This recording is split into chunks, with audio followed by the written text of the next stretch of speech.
So I need to zoom back in.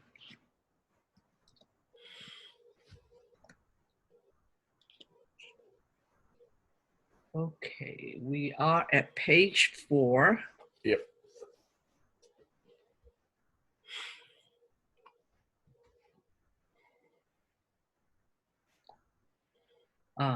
So Corey, you want to continue? Then the next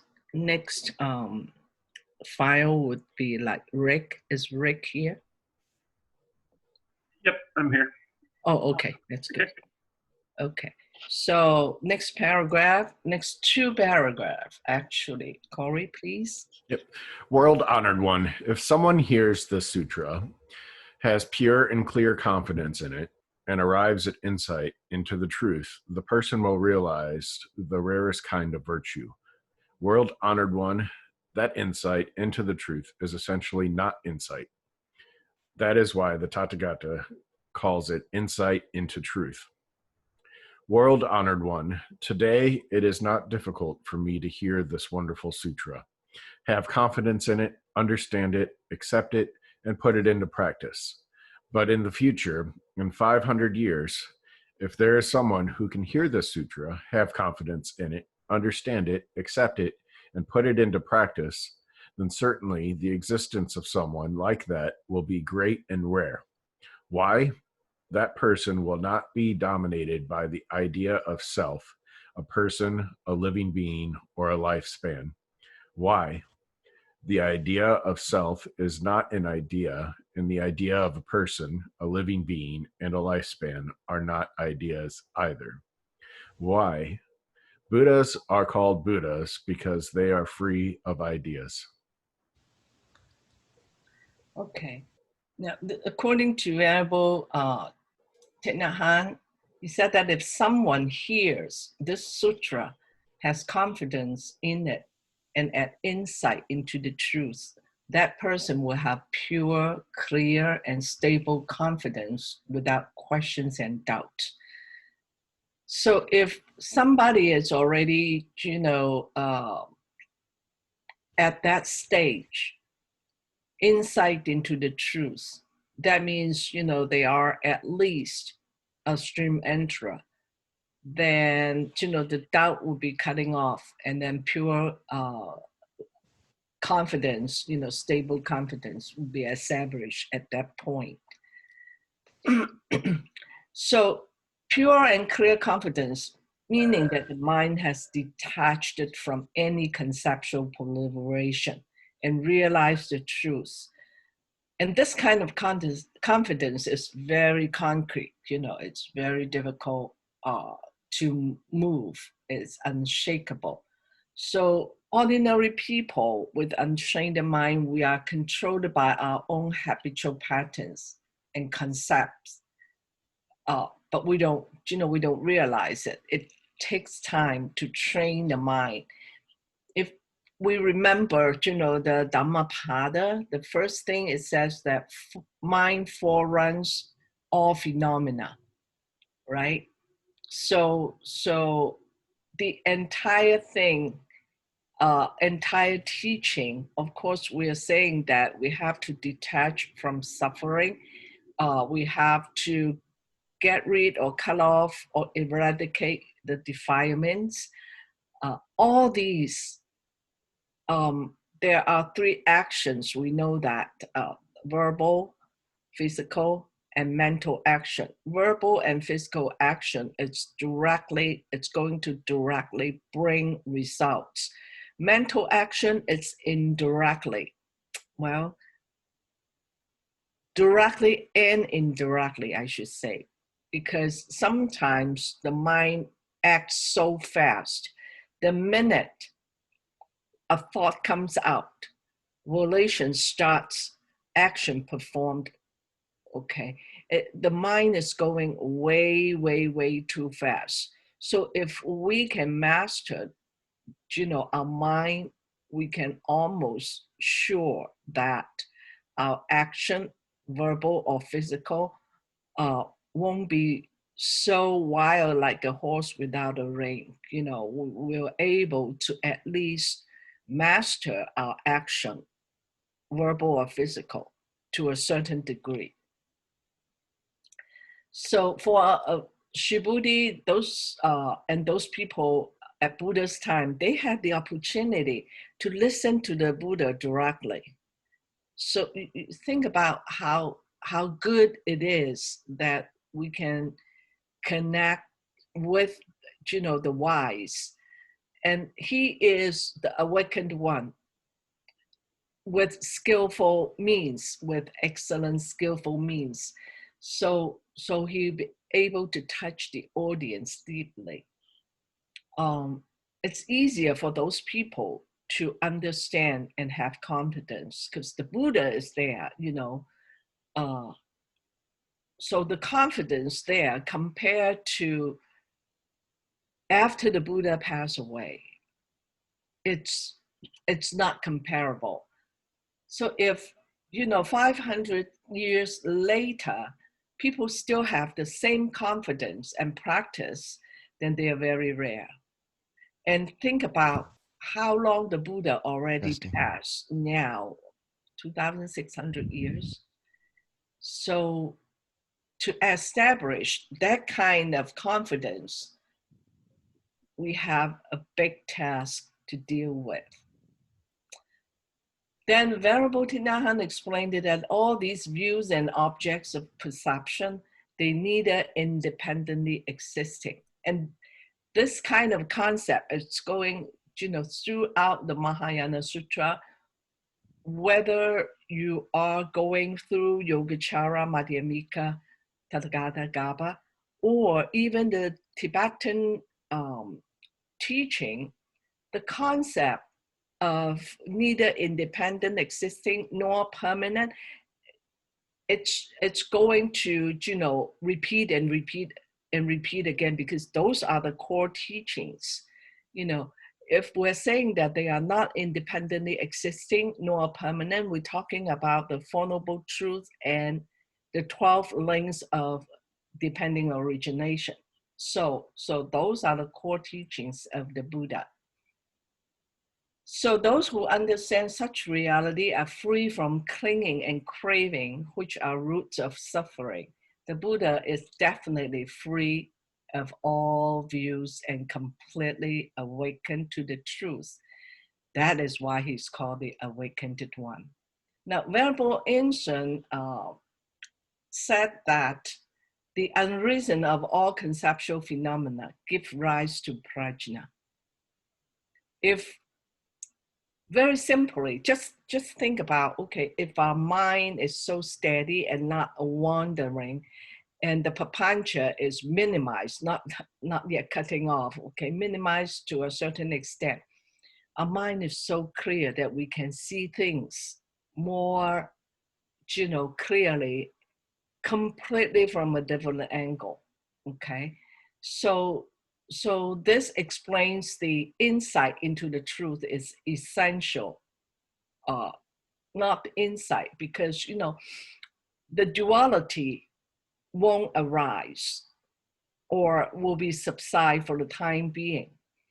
So there won't be any energy wasted to choose and pick and differentiate. So that is why, the Tathagata called the insight into the truth. If we cease arising of any conceptual, including the insight of truth, then prajna, the highest wisdom, transcendent wisdom, will arise. Okay, Corey.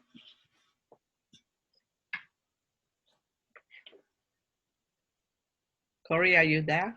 Would you like to continue? I didn't know if you were going to scroll down for the rest of the people. Oh, so, yes. All right. So do you want me to read the sentence in the middle here, or? The sentence in the middle, the Buddha said. Okay. The Buddha said to Subhuti, "This is quite right.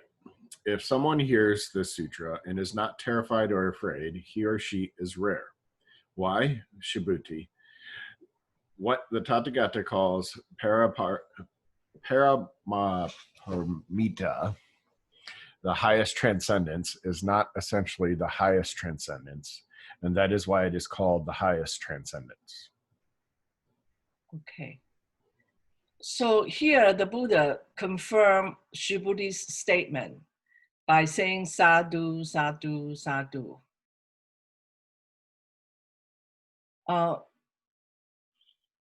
Normally, like, I'm trying to think about the example. If if we hear something that we're going to die soon, okay, we'll feel that, we'll feel bad, terrible, because we're afraid of dying. I am afraid of dying, okay, afraid of not being able, like, with my to be with my family. All those, I mentioned that yesterday, and I don't know where am I going to end up with. So the sutra is saying that no such thing as the self, the person, the living being, and there is no lifespan. So do we actually exist? And we cannot permanently exist. So what should we do? Okay. And what is this I, this body and mind going to be later on? For some reason, maybe this is from my previous life. When I was very young, this kind of strange thought always come up to my mind. Not very often, but once in a while, like when I was like 7, maybe 8, 9 years old at the time. I'm thinking about, here I am, at this moment. What happened, if I die? Do I exist no more? And this weird thought, of course, it come out for a little while. Then, I got sidetracked at school and everything. But then that is why when the first time I heard the teaching, it comes very clear to me that, okay, this is the teaching that I would like to learn more. Okay. One sentence that struck me to the heart is that you are actually responsible for your own action. So that's the sentence that bring me to Buddhism. So we each have our own time and different path. So Venerable Master Insun explained that this is just like we're telling a God believer that God does not independently exist.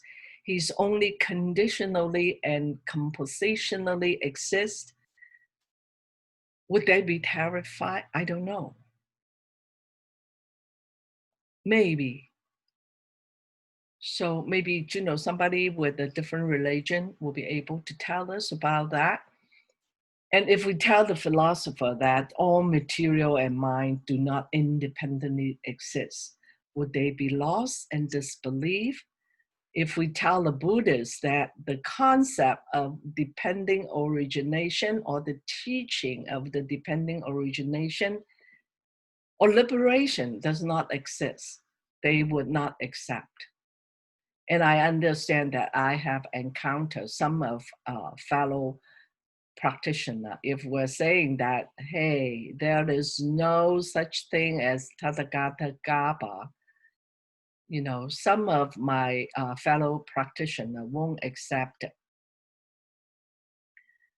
So that is why the Buddha said those who accept the sutra without any fear and doubt are very rare.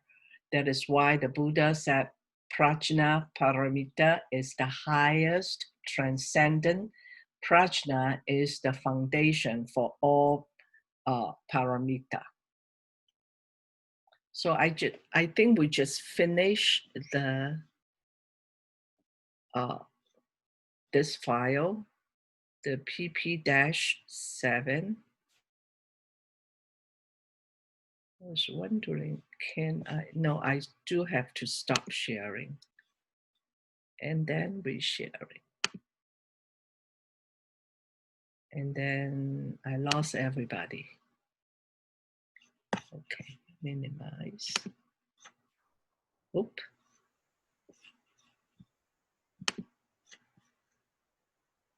Share.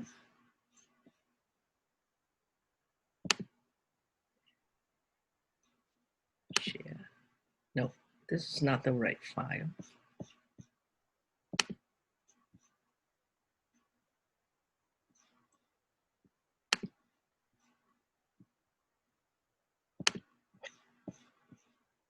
This should be the right file. PP7. It should be PP8 now. Oh, your file is wrong. Okay. Sure. Anyway, chapter 21. Yeah, we are in chapter 21. Rick, do you mind start reading? Yes. Subhuti, do not say that the Tathagata conceives the idea, I will give a teaching. Do not think that way. Why? If anyone says that the Tathagata has something to teach, that person slanders the Buddha because he does not understand what I say. Subhuti, giving a Dharma talk, in fact means that no talk is given. This is truly a Dharma talk. Okay, thank you. So as an ordinary person, our understanding is such that there is a set of teaching that the Buddha taught. So we would think that when the Buddha gave discourses, he has the idea of that I am giving a teaching, and this is not the case, okay? This is only the conception of an ordinary people. The Dhamma or the true teaching is detached from any symbol or language. True Dhamma also does not have an intrinsic nature itself and cannot be independently existing. So it's empty in nature. They are neither word nor can they be separate from word. Okay, now remember the 8,000 lines. Okay, this is, when we think about that, actually in the 8,000 lines, it's already, we already read about that. So today in the afternoon, maybe later this morning when we get into the other topic, it will be more clearer and provide reasons. So the words are being utilized to explain so that we can understand. We can think about this way. The mind and the body. The body cannot do without the mind. The mind cannot function without the body, okay? But with this mental processing and with this physical form, which are a combination of the 4 elements, we are actually confined into time and space. Anything beyond and above that, we don't have the faculty to comprehend, okay? So we have to use, the Buddha has to use some sort of media to let us understand, help us understand. But he himself does not conceive the idea that, he's giving a talk. Because if he does, he's caught up in the idea of, a conceptual, a concept that there is a talk, there is an audience. In fact, all these are empty in nature. So we have to understand that. If we do, then we really understand the true Dhamma. Okay. Rick? Okay. Then, Insight Life, Subhuti said to the Buddha, World honored one, in the future will be the living beings who will feel complete confidence when they hear these words. The Buddha said, Subhuti, those living beings are neither living beings nor non-living beings. Why is that, Subhuti? What the Tathagata calls non-living beings are truly living beings. Mhm. Again, the same pattern. Now, Tinahan wants to explain the term inside life. So this is a title given to the noble teacher who have attained the transcendent understanding. Venerable Insun said that the inside life is referring to the elder. So here, they, again, there is a very subtle difference. We can say that a noble teacher already attained the transcendent understanding. It could be an elder, but then an elder may not necessarily be a noble teacher. So all depends on which angle that we look at. Then Venerable Master Ancient said that, the one with transcended wisdom and the one who observed the pure precept. So then if, the elder is with the transcendent wisdom, then it's the same. It's not different than what Tinahan was explaining. So it's a title given to a certain group of people or specific person. So in this paragraph, Shibudi asked about, will there be living beings in the future who have complete confidence when they hear the Buddhist word? Now the Buddha pinpoint on the living being, okay? He said that those who will have complete confidence are neither living being nor they are non-living beings. So then they're called the living beings or non-living beings. In fact, they are not living beings. This is a little bit like confusing. So they are actually true living beings. When we read this kind of pattern, we need some logical thinking. Also, in the mind, when we read it, in the mind, we should have something that a reason, 2 words, or maybe 4. Okay. 1 would be conventional. 2 would be ultimate. 3 would be conditional. 4 would be unconditional. So if when we read this kind of passages in such a way, I hope from now on, since we study the Diamond Sutra, from now on, when we come across to that kind of pattern, these 4 terms will surface in our mind, okay? Could you repeat those 4 again? I didn't get 3. Okay. Number 1 is conventional. Number 2 is ultimate. Okay, we talk about those two different levels, right? The conventional truth, the ultimate truth, the conditioned or conditional existing, the unconditioned or unconditional existing. Those 4 words, with this kind of pattern, then we'll know that if the Buddha or the teacher is talking about, which level, or would there be a duality, a comparison? So keep those 4 terms in mind that will help us digest or understand a little bit further. Would that be okay, Lee? Yes. Okay, good. So the term living being, it's a little bit confusing.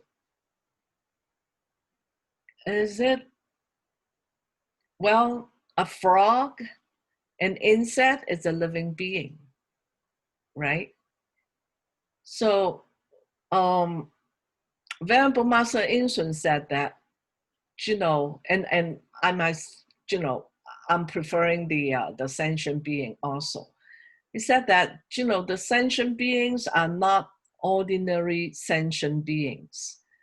For those who have complete confidence in the sutra or the Buddha's word are beings who fully comprehend the teaching, not just the intellect, not just at the intellectual level, but at the experiential level. They truly understand the teaching of the Buddha, but they have not yet attained the Buddhahood yet. Remember, Venerable Master Insun said that, yes, paramita, it's crossover, but we're not there yet. Okay, we still have to work. So, okay, here I put out an example that the living being is said to be non-living being, so they are truly living beings. Okay, for example, is that a PhD student taking the position of a TA, a teaching assistant to the professor. He's not an ordinary student, right? He is the teaching assistant, but we cannot say that he's not a student either, because he is not graduated yet. So therefore, his status is truly a student. Okay, of course, this is, in the world, in the world or conventional explanation, but at a high level, the same kind of logic. So Master Insun further explained that the Buddha expounded the Dhamma to various groups of sentient beings, such as the ordinary people like us, the Savakas, those people who listen to the Dhamma and become enlightened, also to the Bodhisattvas with the beginner's mind. All these groups are sentient beings. To teach and benefit these groups of sentient beings, the Buddha would skillfully manifest into different forms in order to deliver the Dhamma effectively. This sentence here, it's purely Mahayana. In the Theravadan tradition, the Buddha is a human being like us. But, went through the training himself and get enlightened. So that's the Mahayana tradition. That's the Theravadan tradition, early Buddhism. But then in the Mahayana tradition, we have a different set of idea. Buddha, even though appeared in India at his time, 2,600 years ago, but he's only a manifestation. It's called the Nima, what is it called? Nimakaya, okay? Nirmana Kaya. I have to get this right. Kaya means body. Nimara, Nimana is manifestation, okay? That means he only appeared to show that people that, anybody can be enlightened. So Shakyamuni Buddha is considered as the Nimanakaya Buddha who manifests as a human being, enlightened and expounded the Dhamma. That's Mahayana tradition, the idea, okay? Now, Buddha also gives Dhamma to great bodhisattvas who are here and reside in other worlds. So it's not limited to this universe or even this solar system. They are connected to the Dhamma frequently because they are not ordinary people like us stay in the desire realm, because there are beings all over, thousand, uh, tattoos or spheres. So they can hear the Dhamma with um, their faculty, okay? Not necessarily like us. So the Dhamma there, they call it the Dhammakaya, the body of the Dhamma. The voice of the Dhammakaya exists everywhere. So even the great bodhisattvas, not necessarily here on the earth or within the solar system, they are able to hear the Buddha's teaching. So here I'm going to briefly introduce the three bodies of the Trikaya. The three bodies are the Dhammakaya, the Nimanakaya, the Sambhogakaya, okay? The Dhammakaya, before, more the Theravadan tradition, they would think that they talk about the Dhammakaya also. So Dhammakaya to them is the teaching of the Buddha.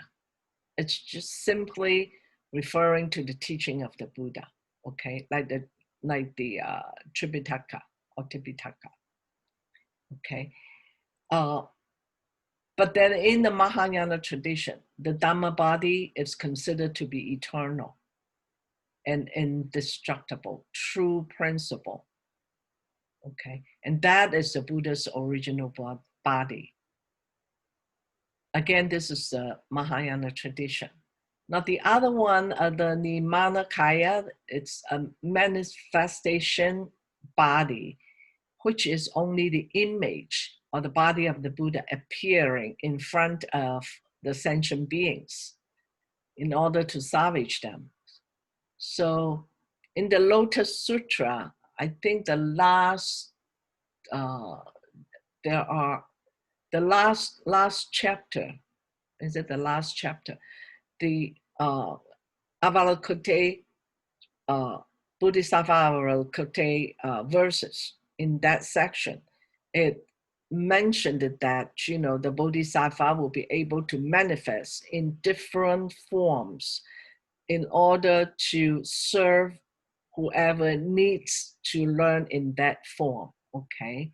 So here it's just saying that the Buddha is truly the principle manifest according to temperament and ability of the sentient being. Now the Sambodhakaya, it's a reward body. It's the body that, enjoy the merits attained as a bodhisattva. This is an ideal body possessed by those who have awakened to the true principle based on the miraculous practice. And it is the living form of eternal principle.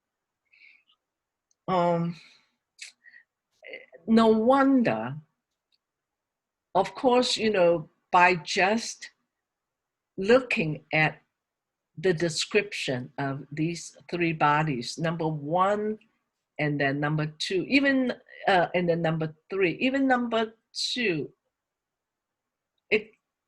number one mentioned the eternal indestructible true principle. That one, I think many of the practitioners agree with that. But the Sambhoga Gaya, the reward body that living form of the eternal principle.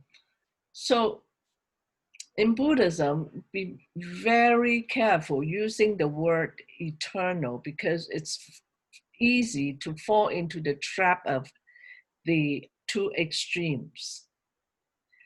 And these are the Mahayana tradition ideas, okay? And according to Venerable Master Insun, his explanation was that because the Buddha already left us for so long, because, due to our, we miss the Buddha, we miss his teaching. So these idea surfaced that, we were wishing, in fact, it's a wish that, we are with the Buddha all the time. Okay, that's the idea. So again, different scholars, different school, they have different interpretations or explanation. Caddy, can you go over again the term eternal and why we should be careful in using it in Okay. Buddhism? Okay. In Buddhism, there are two extremes, right? One is called annihilation. The other one is called eternity. Annihilation, meaning that after I die, that's it, end of everything, right? Eternity, meaning that I have this unchanged soul, quote unquote, or self that is going to follow me, whether I am being reborn in somewhere or, coming back to this world. Okay, so those, the Buddha called the two extremes. So if we are using the word eternal, that means an eternal existing that is actually against the teaching of conditional compositional arising. That is against the teaching of 12 links of depending arising. Okay, something that is not changed. So if we use the eternal here, we have to emphasize one other thing is that, okay, the principle, the true principle is unchanged because it's the truth, right? And then that is why that, the true principle, the true teaching is that we have to realize the impermanence, anicca, anatta, dukkha, those three seals, in order to be liberated and not clinging and not craving. Okay, now if this principle is eternal and unchangeable, is permanently here, then we are falling into the trap of eternity, the one extreme. Okay, so if we talk about the eternity here, then we have to add something else. What is the thing that we need to add?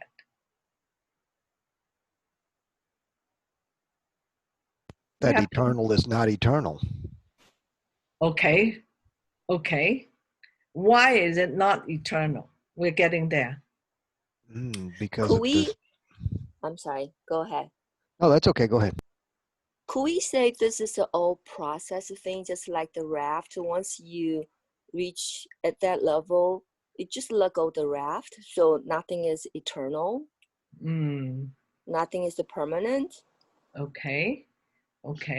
Just like you say, you're giving a talk, but actually I'm not giving a talk because the conditions are already fulfilled. And then the next moment, it's not there anymore. So you don't need to attach to it. Okay. One way of thinking about that. But there is one term that I keep reminding everybody, memorize that. Do we remember? Intrinsic nature. Bingo. Okay. So we're saying that the true principle is here to teach us. But then it doesn't have an intrinsic nature either. So when we talk about this, using the word eternal, we have to further explain that. Yes, the principle here is to help us. The teaching here is to help us, but it still doesn't have an intrinsic nature. And also those four things, again, we talk, I just finished. This is at what level? Conventional level, right? At the ultimate level, no arising, no non-arising, no ceasing, no non-ceasing. So you cannot put the word eternal to describe it. Make sense? Yes, Good. thank you. Good question. So another important thing is that we'll think that, oh, this is the Sambhogakaya, this is the Dhammakaya, this is Ninamakaya. We're thinking about they're different things, but they're actually one. Okay? All for one, one for all. It's not dividable. The Buddha is the Dhamma. The Dhamma is the Buddha. Okay? And they're coexisting. They're not that, one surface appear, the other one disappear. Okay. And this concept, keep in mind, because we're getting there. Okay. All these can coexist. It does not repel each other. All right. So there are a lot of texts, especially the Mahayana teaching. There are a lot of texts talking about the Trikaya. So if you're interested, I'm just throwing this in to hopefully arouse some interest and do study on it. Maybe later on give us a Dhamma talk on that.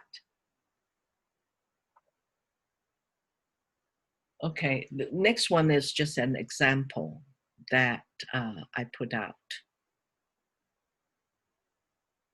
So chapter, we're getting there, almost. Chapter 22, Rick, please. Sure. Subhuti asked the Buddha, world honored one in the highest, most fulfilled, awakened mind that the Buddha attained the unattainable. The Buddha said, that is right, Subhuti. Regarding the highest, most fulfilled, awakened mind, I have not attained anything. Why is it called the highest, most fulfilled, awakened mind? Then. Okay. Same pattern. Again, if there is something called the highest, most fulfilled, awakened level that a Buddha can attain, or somebody can attain, that we're falling into the trap of conceptualization. We're also caught in the view or the symbol by language, represented by language and words. If we realize that all phenomena, including the idea of the highest, most fulfilled awakened mind, are not empty in nature, then we in fact, attained the most highest, most fulfilled, highest attainment. So same pattern. It's all throughout the Diamond Sutra. You can see this over and over again. Okay, 23. Okay. Furthermore, Subhuti, that mind is everywhere equally, because it is neither high nor low. It is called highest, most fulfilled, awakened mind. The fruit of the highest, most fulfilled, awakened mind is realized through the practice of all wholesome actions in the spirit of non-self, non-person, non-living being, and non-lifespan. Subhuti, What are called wholesome actions are in fact not wholesome actions. That is why they are called wholesome actions. Thank you. Both Venerable Thich Nhat Hanh and Master Insun comment on the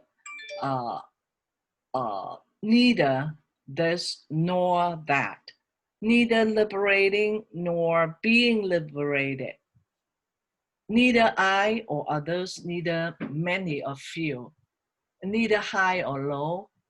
All these objects of mind are equal and share the same nature. Again, like Lee just said, the intrinsic nature. Now, Master Insun explained that because all phenomena, including the mind, has the same empty nature, all are not independently existing and do not have any intrinsic nature themselves. So they are equal in that sense, okay? So to develop such an equanimous mind, we need to practice through performing wholesome actions with the understanding that all views are illusion, so that we do not cling to the idea of a self, a person, a living being, or lifespan. He further explained that there are two Dhamma gates, okay, two ways of practice to help us complete or fulfill the attainment. One is by developing transcendent wisdom with the understanding of empty nature of all views. So we'll be able to attain equanimity and will not grasp any of the four views. Then the other thing is that to practice generosity, observe the precepts, practice tolerance and other virtues in order to accumulate merits and virtues. In this way, we will benefit ourselves and others. By understand non-self and practice the three wheels of emptiness, we can eradicate clinging and grasping. So such understanding will lead to skillful means and facilitate the development of transcendent wisdom. It will adorn the equality of the Dhamma nature and allow us to reach the final goal of attaining the Aruttara Samyak Sambodhi.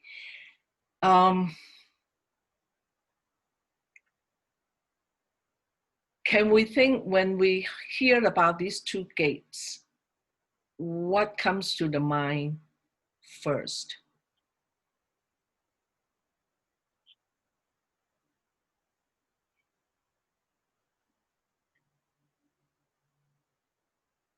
Number one, when we read about this, what comes, to the mind, that which way is number one was talking about? We have two traditions. We have three vehicles. So number one would be Theravada, and number two would be Mahayana. Yeah, yes, very good, very good. Okay.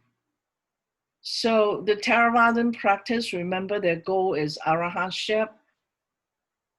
And then first thing they do is to empty the self. So they realize that, either the self or the external objects, they are empty in nature and also suffering, so they won't grasp. Okay. One more question, let's take one step further. Can number one be practiced by the Mahayana Bodhisattvas? Yes, no?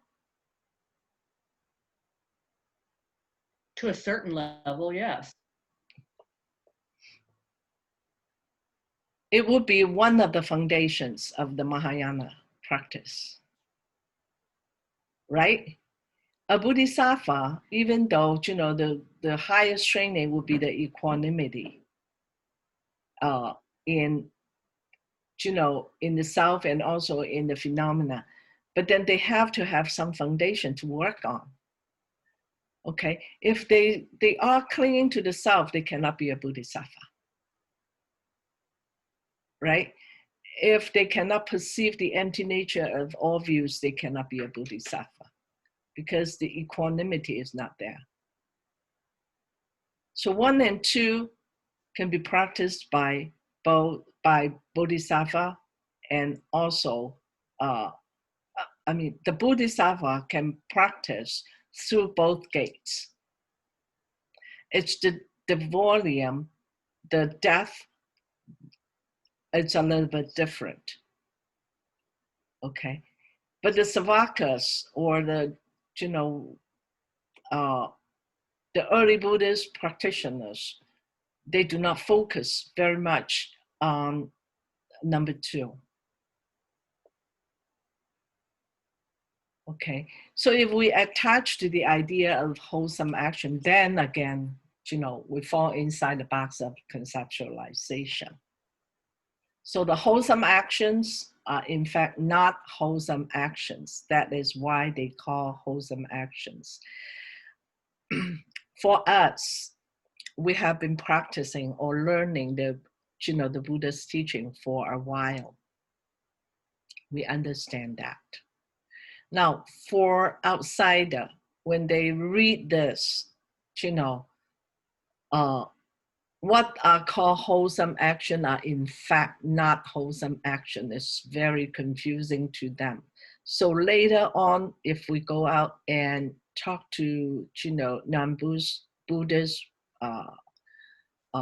friends, then make sure we give them full explanation, or else people will say that, hey, wholesome actions are in fact not wholesome actions. We just call them wholesome actions. Then may mislead people.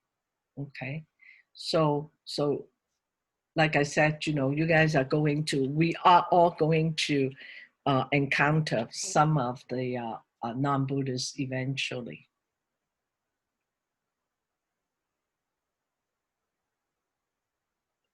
Okay, 24.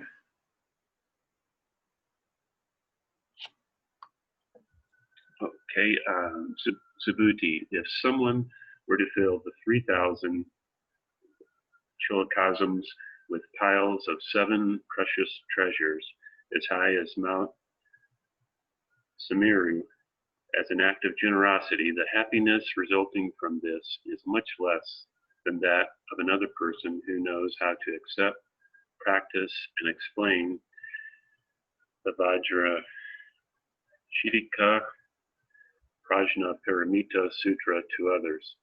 The happiness resulting from the virtue of a person who practices this sutra, even if it is only a gatha of 4 lines, cannot be described by using examples or mathematics.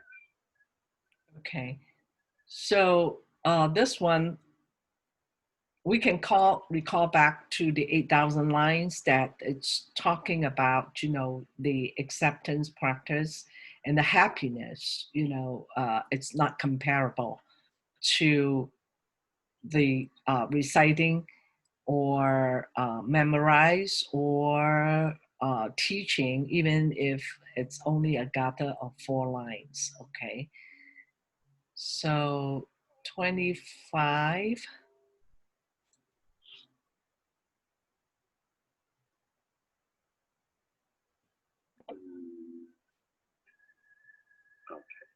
Okay. Subhuti, do not say that the Tathagata has the idea, I will bring living beings to the shore of liberation. Do not think that way, Subhuti. Why? In truth, there is not one single being for the Tathagata to bring to the other shore. If the Tathagata were to think there was, he would be caught in the idea of a self, a person, a living being, or a lifespan.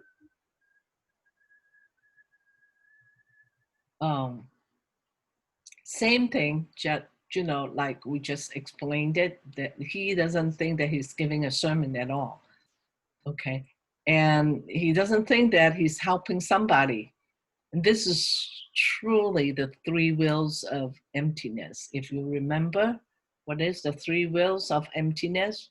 There is no doer, no receiver, and there is nothing to be giving or receiving. Okay, it's easy to say, but it's very difficult to do. It's very difficult to do. But we have to work hard towards that. So, and then I think Rick, would you read the next? Yes. Subhuti, what the Tathagata calls a self, essentially has no self in the way that ordinary persons think that there is a self. Subhuti, the Tathagata does not regard anyone as an ordinary person. That is why he can call them ordinary person. Okay. So, same kind of idea. We think that, there is a separate entity called I or self, in kind of opposite to you or they. So this is a concept of duality that exists in our mind, and no matter how hard we are, this thing still exists. It's just there. It's the nature of ascension being. Okay, and it started this kind of idea, this kind of habit. It started, in the beginningless time. So think about how long we have accumulate all these defilements. Okay, so but then at the enlightened level, they think that there is no difference based on, again, what Lee just mentioned, the intrinsic nature, because we all don't have any intrinsic nature. So in that level, we are the same. But don't claim yourself the same as the Buddha, because we're not yet, okay? But we have the potential of becoming a Buddha. In that sense, we are the same. We're equal. Many repetitions within the Buddha. Venerable Tenahan commented that the reflection is necessary. Why repeat and repeat and repeat and almost, is saying the same thing? This is that, but it is not truly that, and then it is called that. Okay, that kind of phrase, repeat and repeat. So Venerable Tenahan said that it is necessary for insight. The repetition helps us reflect and memorize the teaching. So the more we chant or read this sutra, the more deeply we penetrate its profound significance. I don't know if you have that kind of experience when you start to read the book, whether it's Buddhist book or not.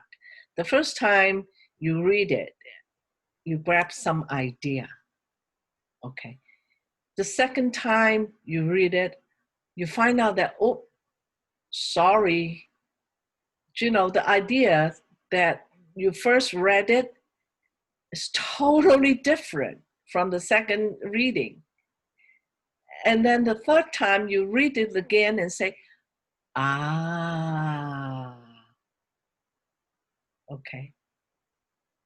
So same thing is here, reading any sutra, first time you might be able to grasp a little bit of what it is saying.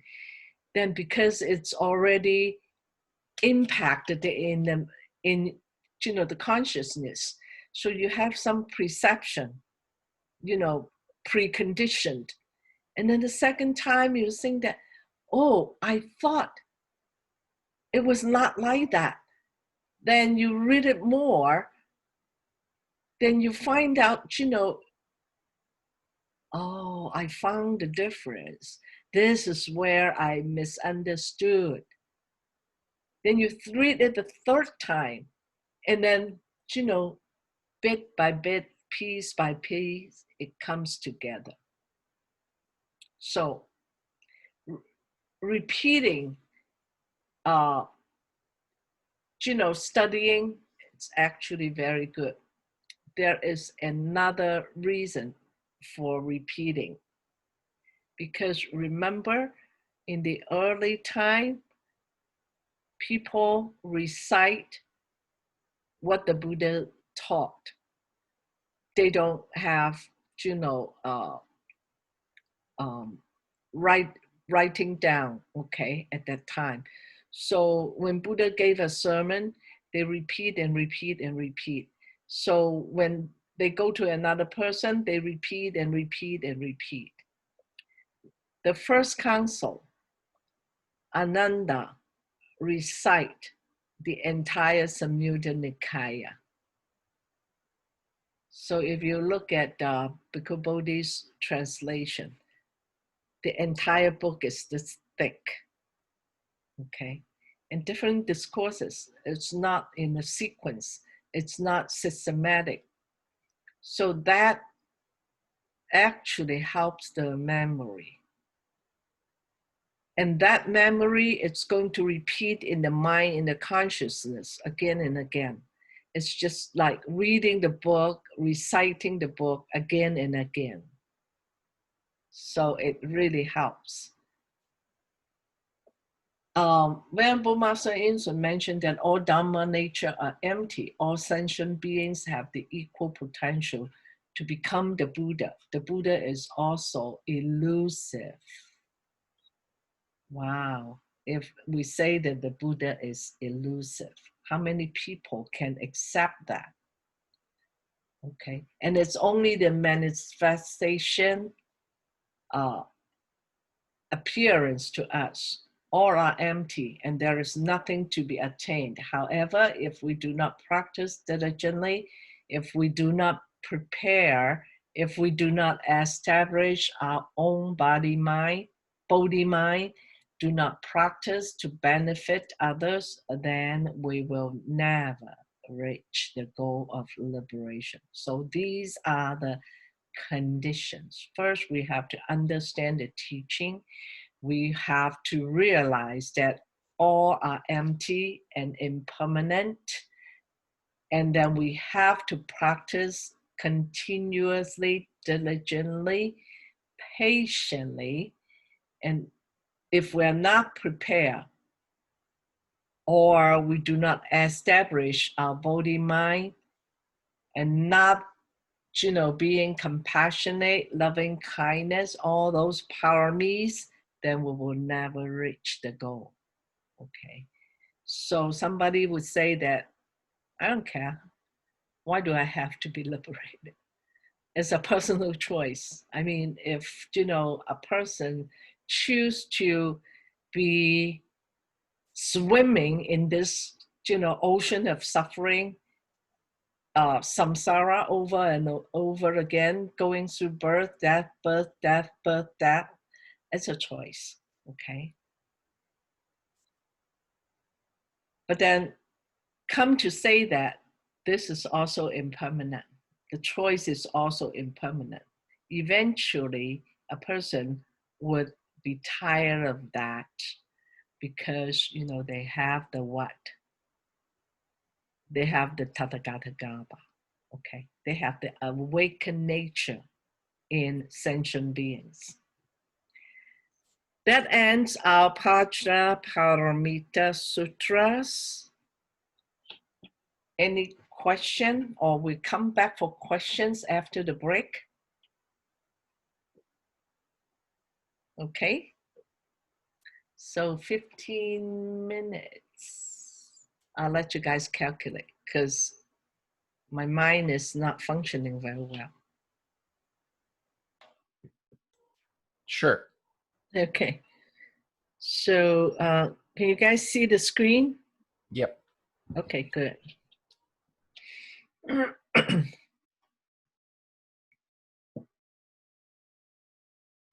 We're getting into something fun.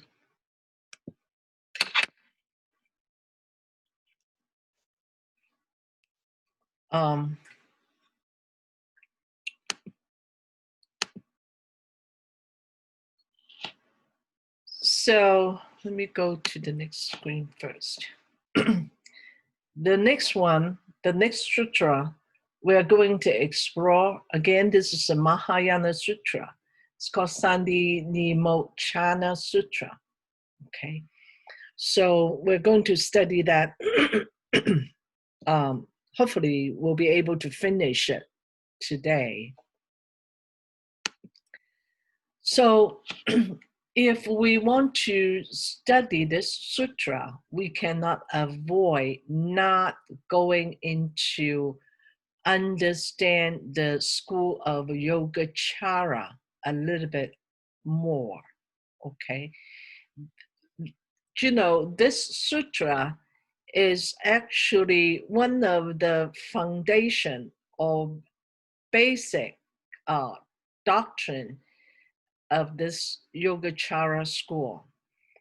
Yogacara school, there is another name, it's called, well, you know, there are 2-3 different names, but mainly the concept is talking about mere consciousness or mind only. So I'm going to bring up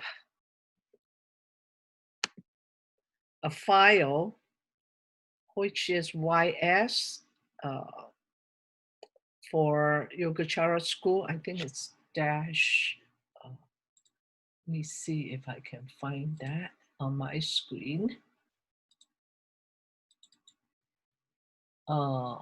Introduction to, it's YS-2. Okay.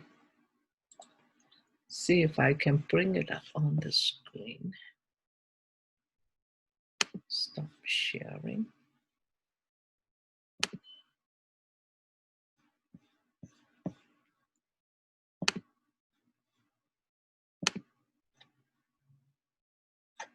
Oh, I already have that open, so go back.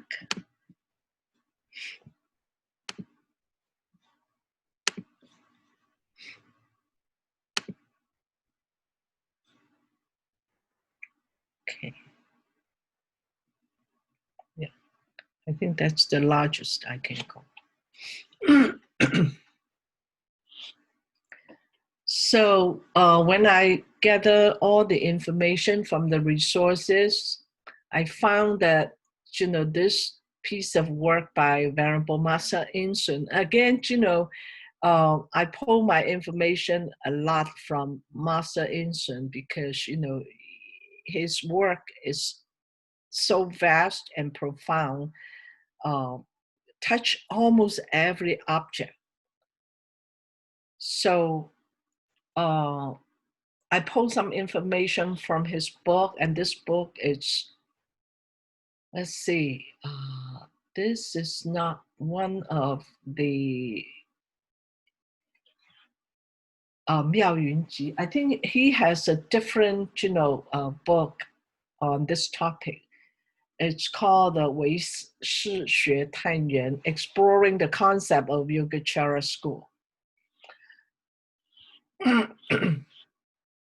So he said that, you know, to understand the Yogacara philosophy and its origin, it's necessary to trace back to the Agama Sutra, or Agama Sutra, because the 4 Agamas are commonly accepted by both Mahayana and Theravadan, okay, a Theravada tradition. So the Agama were being circulated and widespread in the early stage of Buddhism.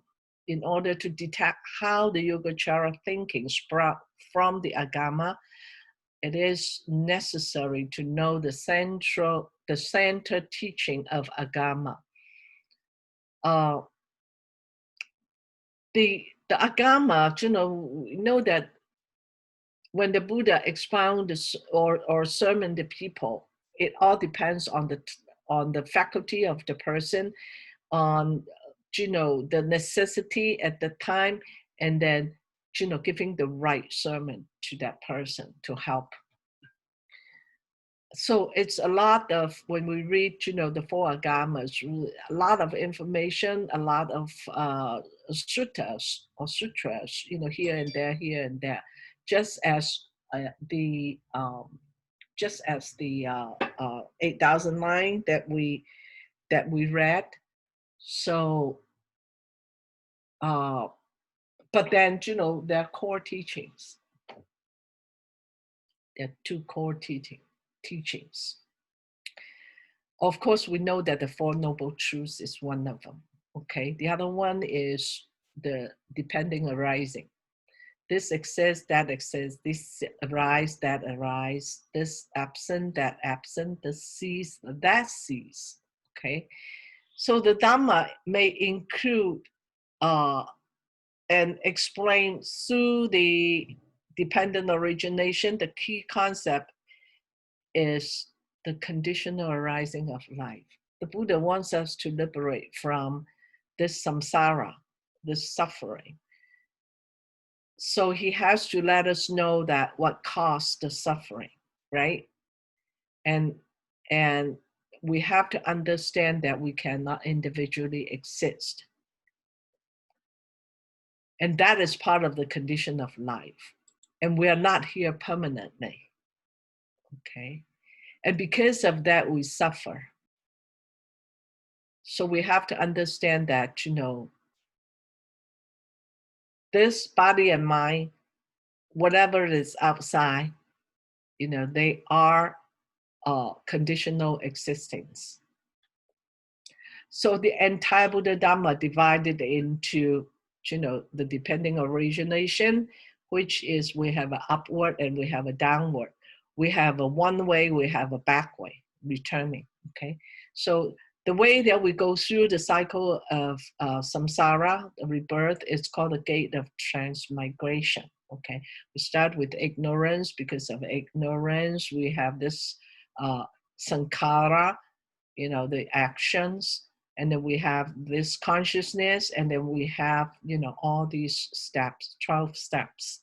Later on, I have a chart going through that. Then we say that once we realize the truth, we do not cling on it.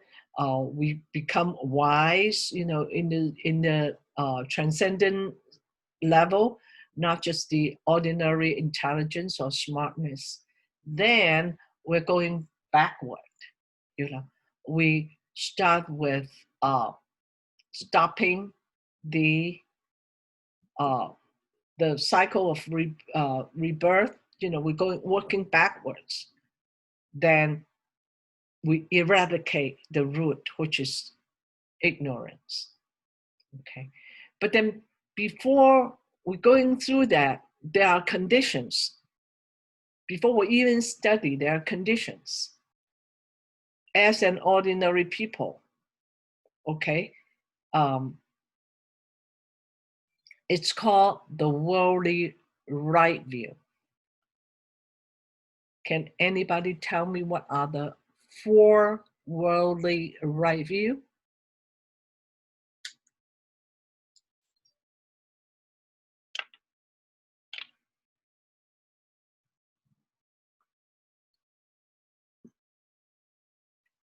I give you a hint.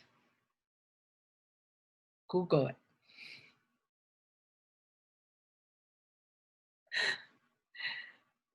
Okay. The 4, basically, we have to know right and wrong, right? We have to understand that killing is not right thing. It's not the right action. We have to know that, you're rich, I'm so poor, trying to steal money from you, it's not the right thing. So we have to know what is black, what is white, what is right, what is wrong. Okay, so right and wrong. Okay, then that means wholesome and unwholesome. We have to understand that their cause and effect. And don't think that, if we doing some unwholesome action, we can get away from it. It might not for the time being, the effect is going to happen at this point of time.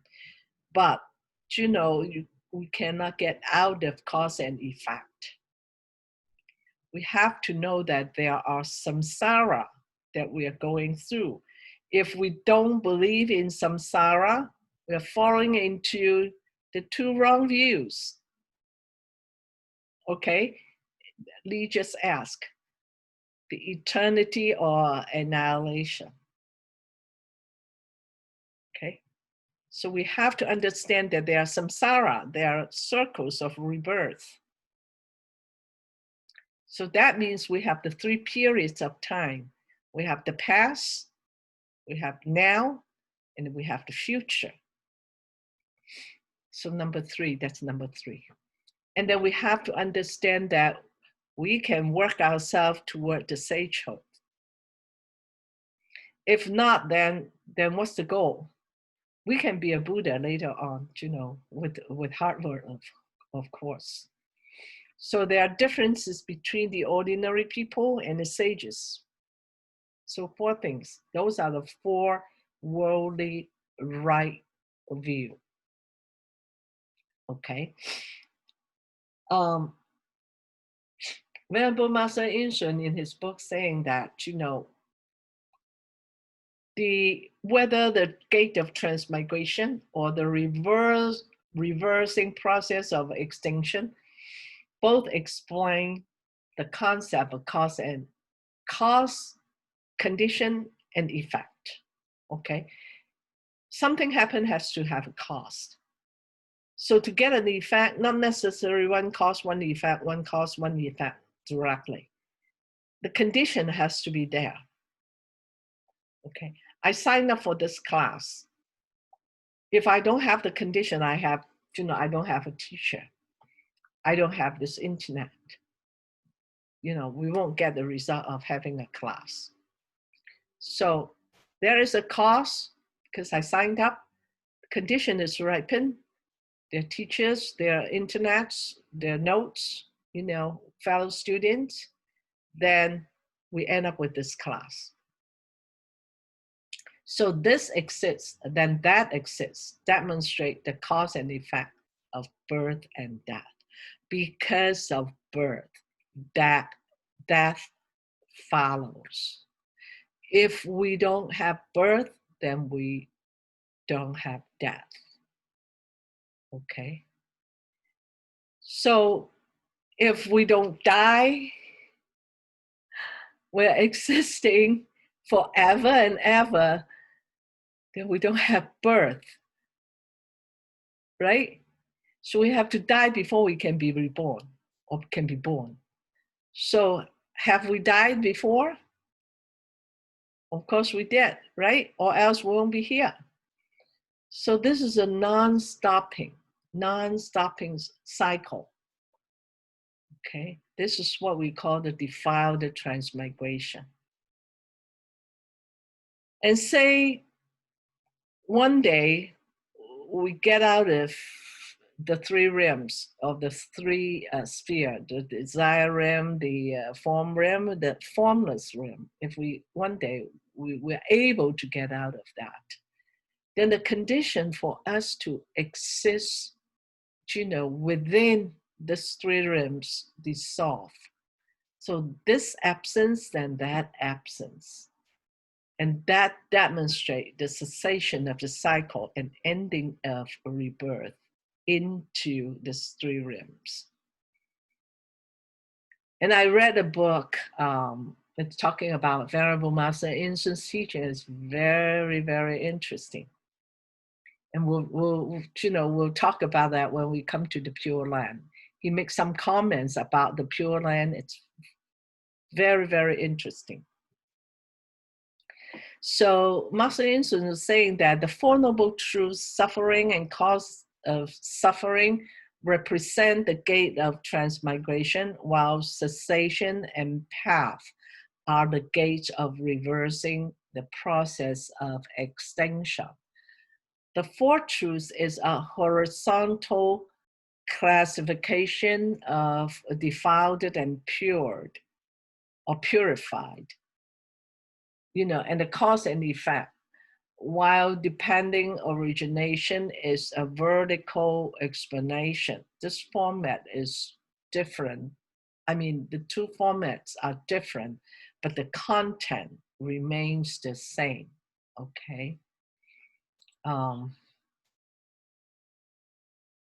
Any question about this, transmigration or the reversal?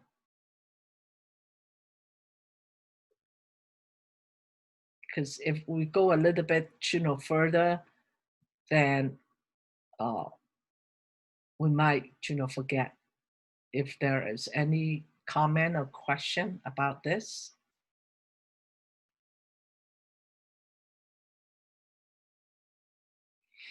Okay, good. So we're on the same page then.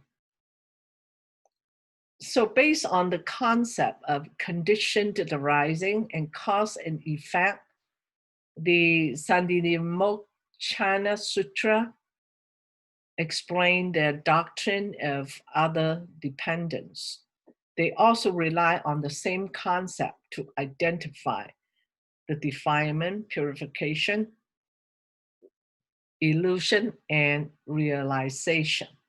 Okay, so actually this sutra, we can trace it back for the original teaching of the Agama, which is the teaching of the 12 links and also the Four Noble Truths. It's a different angle of looking at the cause and effect and also condition. Okay. Say for the Four Noble Truths, we know that, start with the realization of suffering, then we'll have to find out the causes, and then we can put a stop. And then the method is the Eightfold Noble Path or Noble Eightfold Path. Sidetrack a little bit on the Four Noble Truths. So for the four things, what do we need? How do we deal with the Four Noble Truths? First of all, we have to face or know or understand there is suffering. Second of all, we have to cut off, break away from, eradicate the cause of suffering. Number three is to practice the Noble Eightfold Path. Number four is to realize the cessation. Okay, so four things, remember that.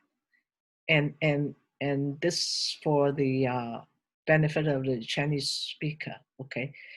We have to 知苦, 断集, 修道, 正念, 4 steps. Okay, so keep that in mind.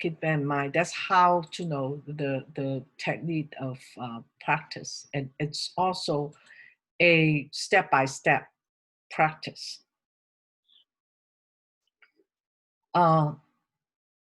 So this sutra explains the doctrine based on, other dependence. Other dependence, it's a term. Okay, it is a term. It is equivalent to depending on or conditioned. Okay, so in other words, it's cause and effect. We'll find out later on. Okay, there is a term, the other dependence. In the Chinese word, it's 依他起. Okay, it's a term in the Yogacara school. So the Buddha's real intention is through exploring the root cause of cognitive activity to trigger the insight that life dependently exists. Trigger the insight. That is what we have to train the mind, right? So we'll be able to observe.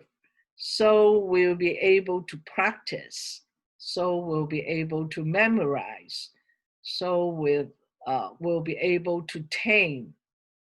So those are, the purpose, because the Buddha wants us to get out of this samsara, to be free, to attain nirvana, the ultimate happiness. The idea of Mahayana Yogacara can be categorized into 5 types, and 2 of them are here found in this sutra, the Sandinimokkshana Sutra, okay? And then Venerable Master Ancient actually quoted chapter 3, which is in scroll 3, okay? And then chapter 1 in scroll 1. So chapter 3, we will explore a little bit further. But then chapter 1 is very important too. But then the concept will be repeated in the following chapters. So I just select chapter 2, 3, I think 2, 3, 4, 5 chapters, because we cannot do the entire thing, and it takes a very famous monk to teach this for quite a while. I think it's about 3 years for him to go through the same the whole thing. Okay, let's read a little bit here. It says, this consciousness is also termed the appropriation consciousness, okay? Here is another term called appropriation consciousness.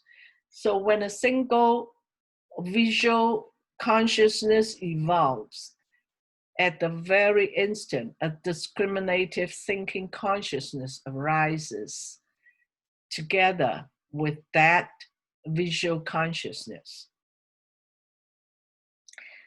Today, next week, the week after, this class, next class, and the class after is going to deal with consciousness or the mind, okay? Because we're entering into the Yogacara school and also the Abhidhamma. Their focus centered on the mind, on the consciousness, okay? And there are various levels of the consciousness, various names and functions of these so-called the mind and consciousness. So be conscious about that. It's hard. To me, it is hard. Maybe you guys have a higher, sharper faculty that will grasp it more than I do. It takes me a long time to digest, not totally, but partially. So the sutra mentioned that all things that we recognize do not have an objectively independent nature. When our consciousness evolves, an image of the subject appears simultaneously in that consciousness. Due to our deluded understanding and attachment, we thought that there is an external object exists. In fact, it is the image of our mind. It is merely a mind projection. Therefore, it is called mere consciousness. I used my glass as an example yesterday, remember? So when my eye, the physical faculty, they are both physical forms, okay? The faculty and my eyeball, the physical, structure, meet with this external object, my eyeglass, okay? Then it triggers one thing to happen, which is my eye consciousness. Okay, with my faculty, the physical form, the external object, and then the eye consciousness arising, these three things together. It's called contact. Okay, and contact has a function. When contact happens, feeling happens.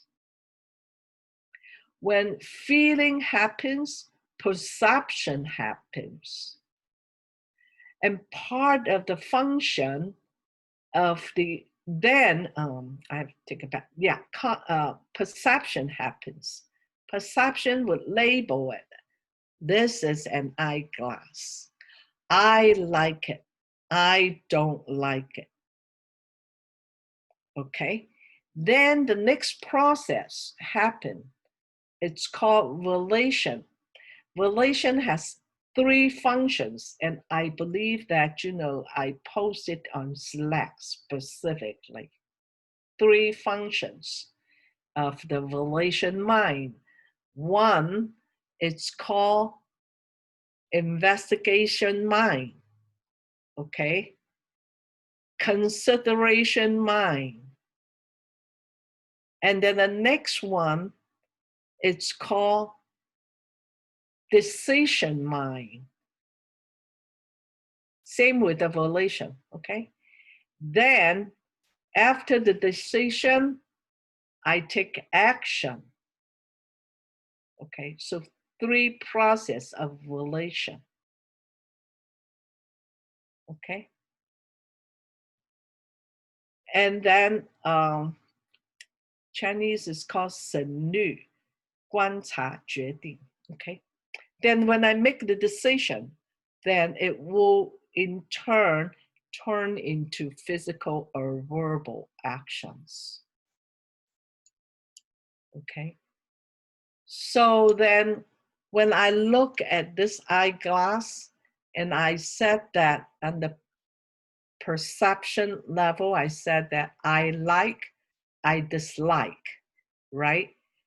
I like or dislike is actually not on this physical, individually existing eyeglass. I like or dislike is about the image that already impressed it in my consciousness.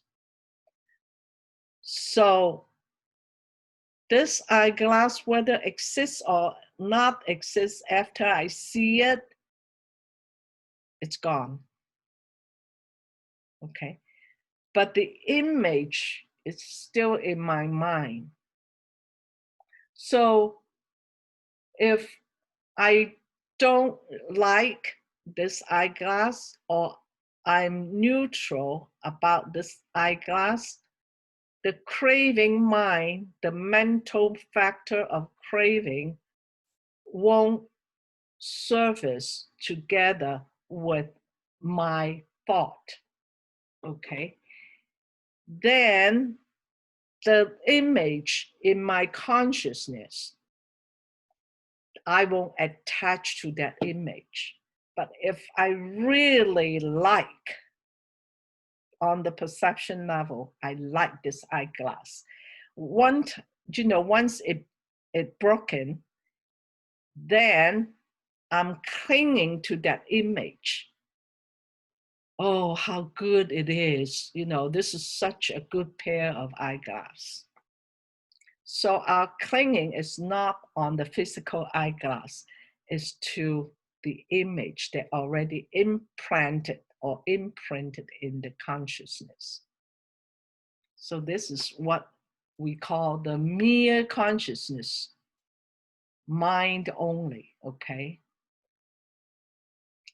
So the second one is chapter 1, scroll 1. The different sentient beings fall into different destiny in their transmigration through the 6 destinies. We know that, the 6, the celestial, human, animal, hungry ghost, Ashura, and then the hell realm. Okay, 6 realms. So from their very first instant of birth, mature, evolve, unify, expand, and growth of their mind together with all their seeds depend upon two appropriation. One is the appropriation of mental sense in the body.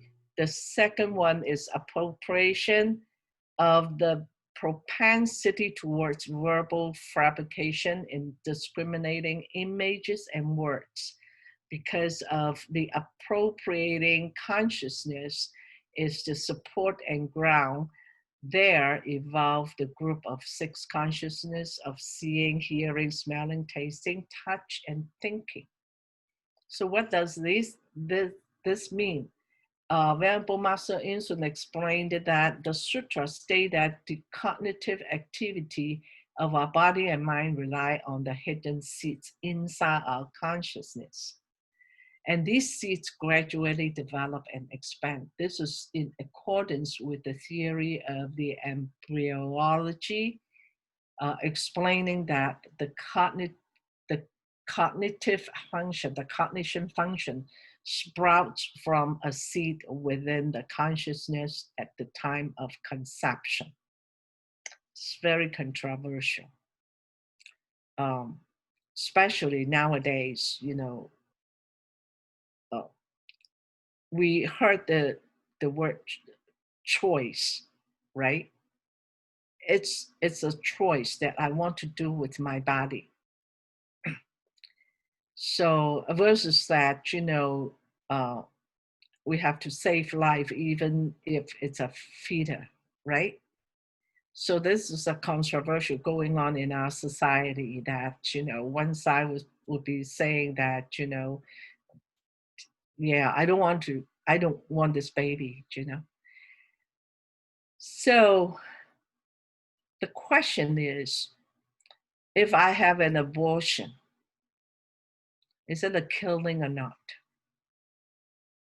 Then you see all these pictures of, when the baby being conceived, the first week, second week, third week, fourth week, all the way down to the maturity. Then at which stage is considered killing?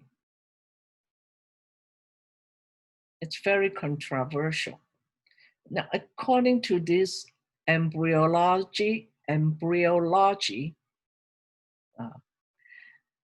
says that conception, life started at conception.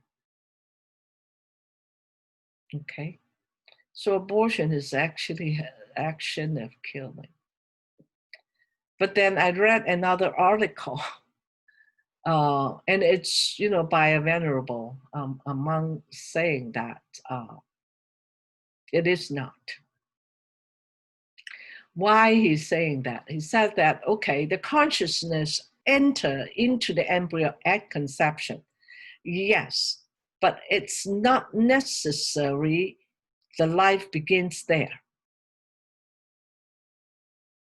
Okay, because the condition also might not be favorable for that life to start. But they both agree that at conception, consciousness already entered into the embryo. Okay, so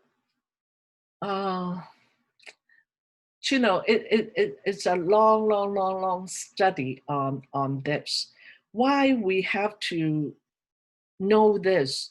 Because we are talking about the consciousness. With the ignorant, we have this sankhara. Sankhara is also, it's called action.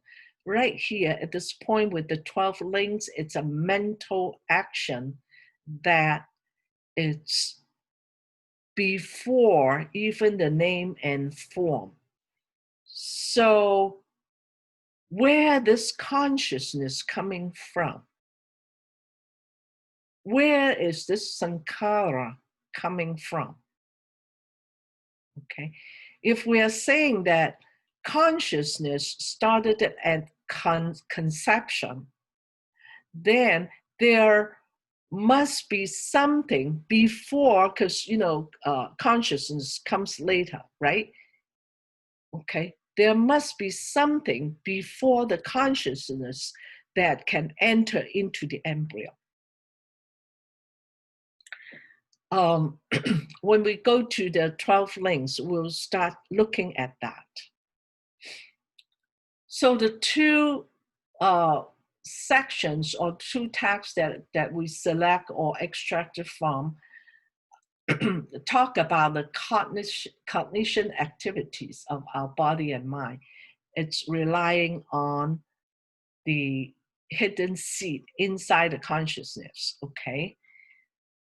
So these are the concepts that the school of Yogacara based on. Those are the two out of the 5 sources. Okay, and we consider this as the early stage of the Yogacara doctrine. And it becomes more mature later. Again, we talk about, the Mahayana Sutra being developmental because, people will expand the idea and then, but, do not like separate from the original. Let me scroll down. We finished that. Now, there are 6 sutra and 11 commentaries of the Yogacara school based on still maintaining your consciousness. What are the differences between sutra and commentary? If not, go back to the notes, from the introduction. So there are 6 sutras, and I, highlight the some, how do I say, Sanghini-mochana Sutra. Okay, and it's translated from Sanskrit into the ancient Chinese version by Bodhi Ruchi, a very well-known translator. Xian Zhang, of course, we know. Okay, 6 of them, 2 of them are no 3 of them are no, without any translation. So I'm not sure if they remain in the Sanskrit and it's been collected in the Tipitaka or not. I didn't go into and check that. But 3 of them, very influential. Still a lot of people studying them. One of them is the Avatamsaka Sutra, the Flower Ornament Sutra. The other one is I think at Maba, we once studied that. It's called the Lankalabhata Sutra, okay? Both of them are very influential. Then here is the Sanghini-mochana Sutra. Okay, so those 3 sutras are actually being translated and still exist and still widely spreaded. So Yogacara school.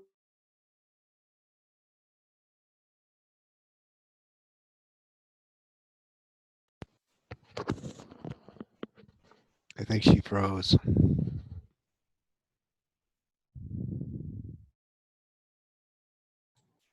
Yeah, it appears that way.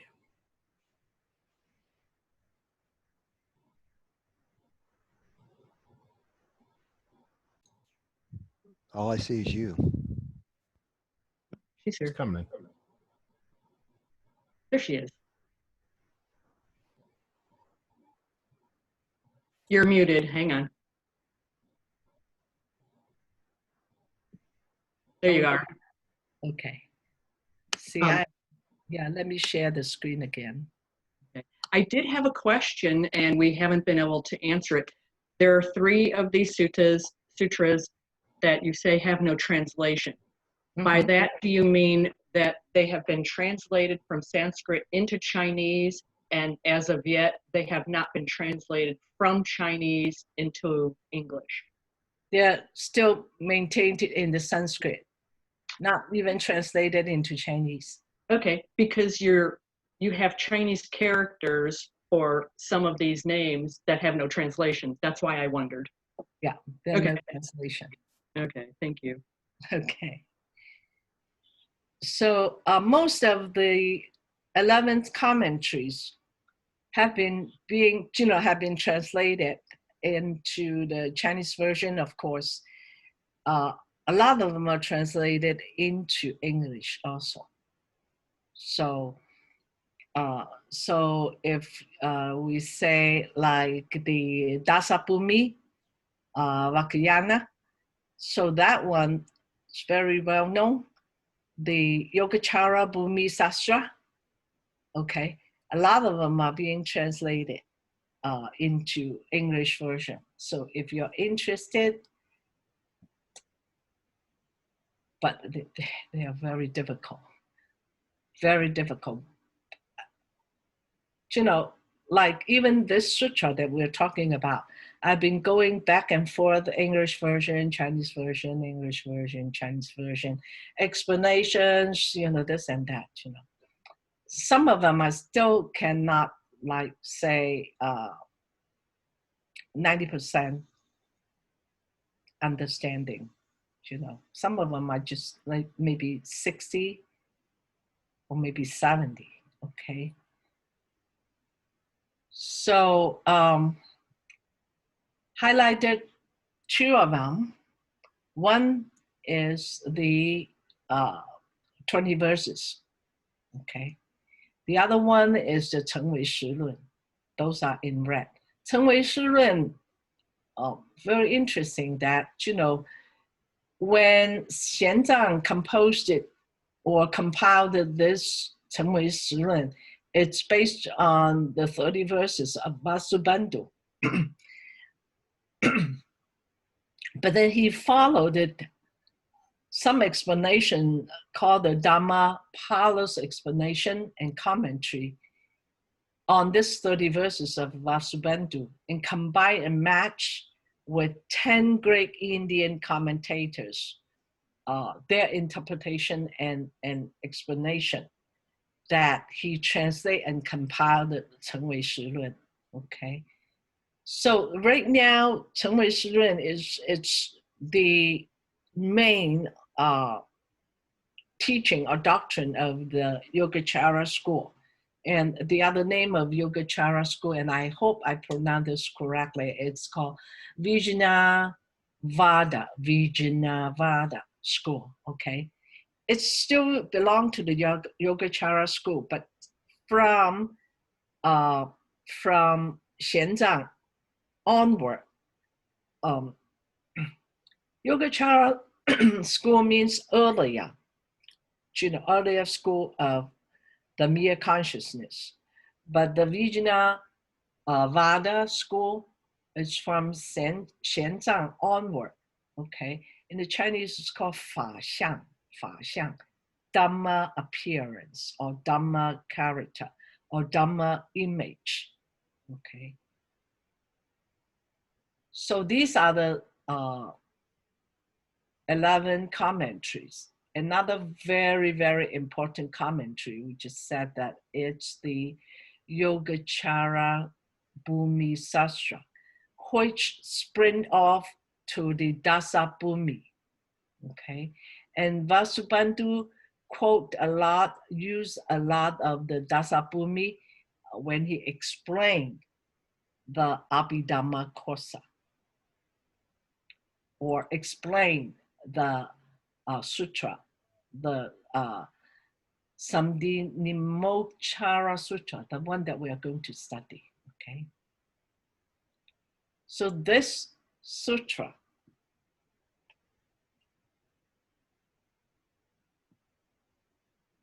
for some reason I cannot scroll down. Okay, yeah.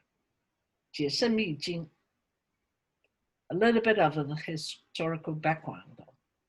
It says the Mahayana Buddhist text and most important sutra of the Yogacara school. It contains explanation of the Yogacara key concepts, such as the basis consciousness. Okay. Basis consciousness, in Sanskrit, it's called alaya vijnana. And the doctrine of cognition only, mere consciousness, it's called mitita, vinyapiti matra. Okay. 20 verses, it's easier. And the three nature. Okay, the three nature. So these are very, very important concepts. When we get to the 20 verses and the 30 verses, we'll find out that why 20 verses and why 30 verses. Okay.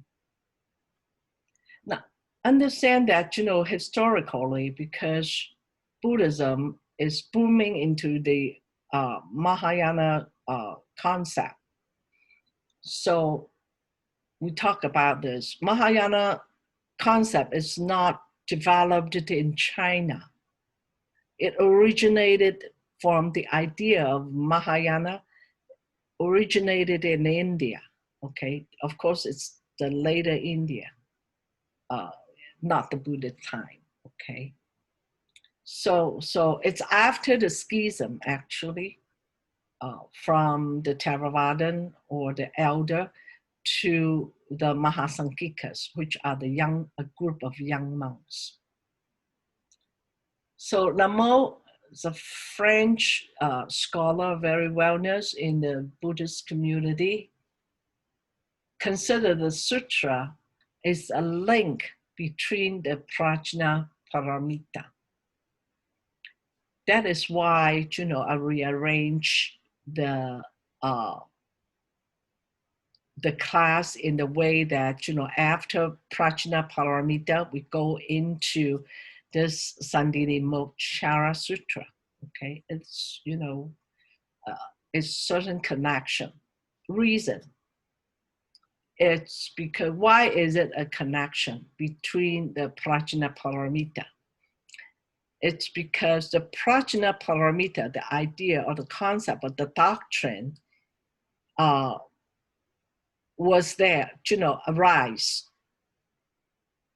after the original of course, early Buddhism. So the next concept will be the prajna concept. And then it says everything is empty in nature. Okay, that's the Nagarjuna stream of Madhyamika stream. So when the school of Madhyamika start to expound the idea or the concept of emptiness, then there are another group of people and say that, okay, you say everything is empty, including the depending origination is empty. Then, how can you explain who is going through the samsara? Okay, that's the question that arises. So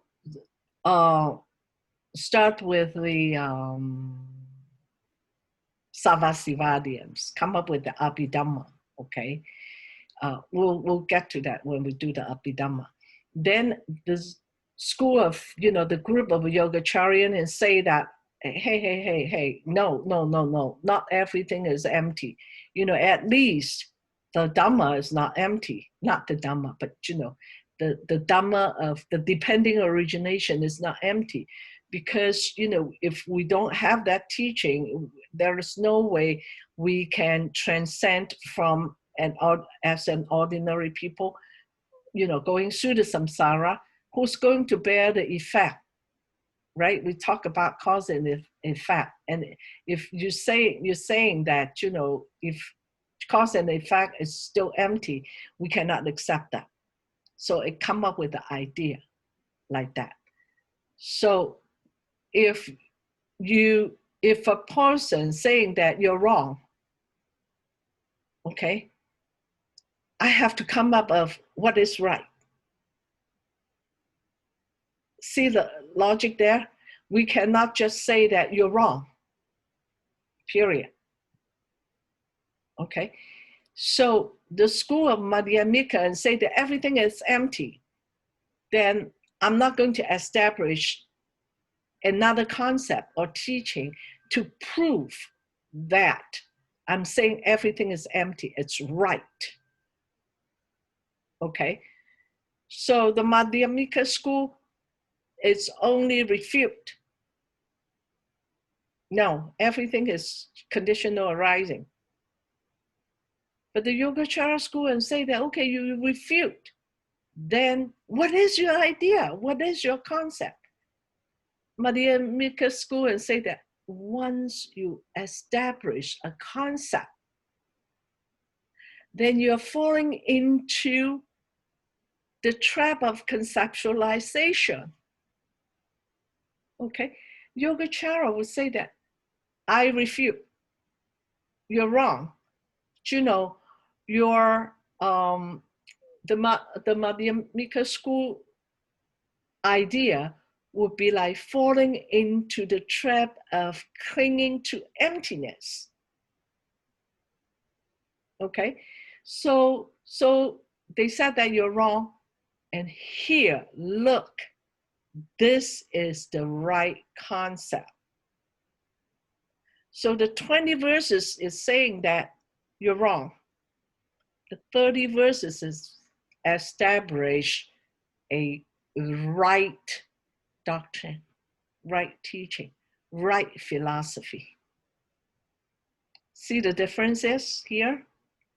Okay.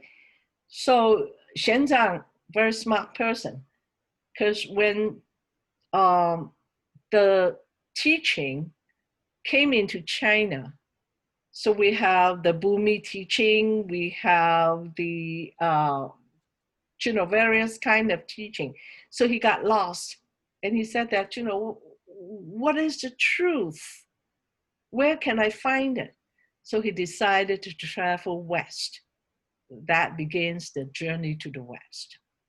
Okay. He didn't take any monkey though. When he came back, he wrote a book called The Journey to the West.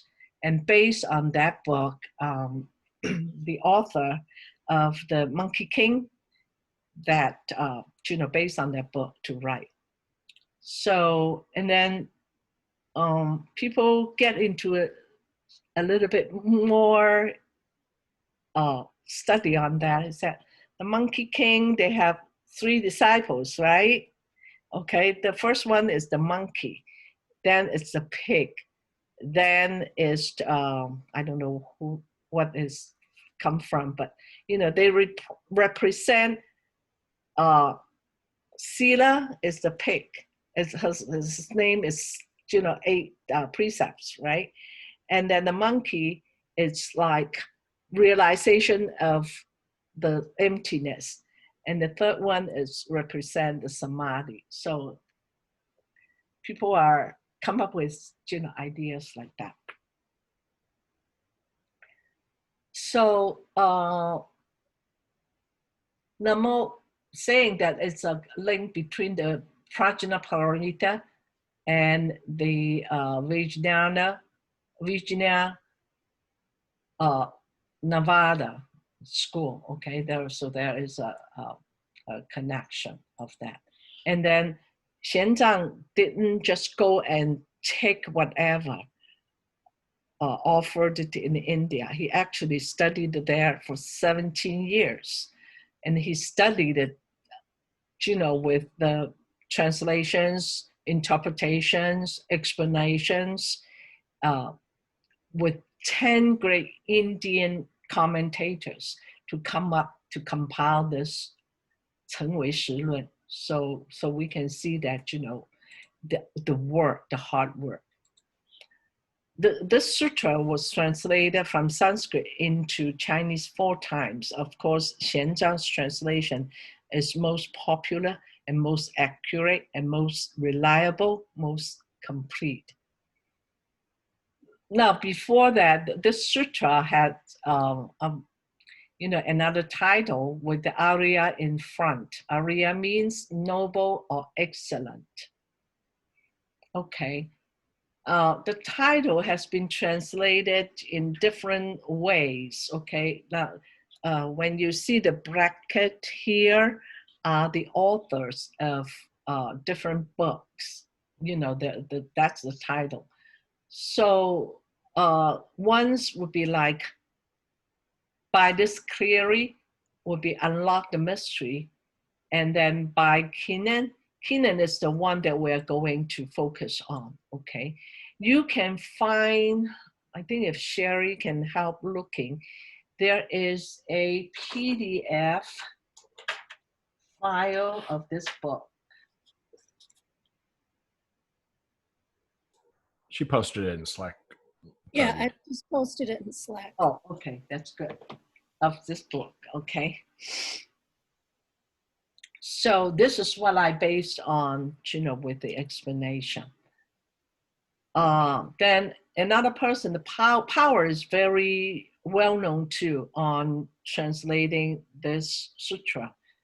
So it's called Elucidation of the Intention Sutra, or unraveling the thought.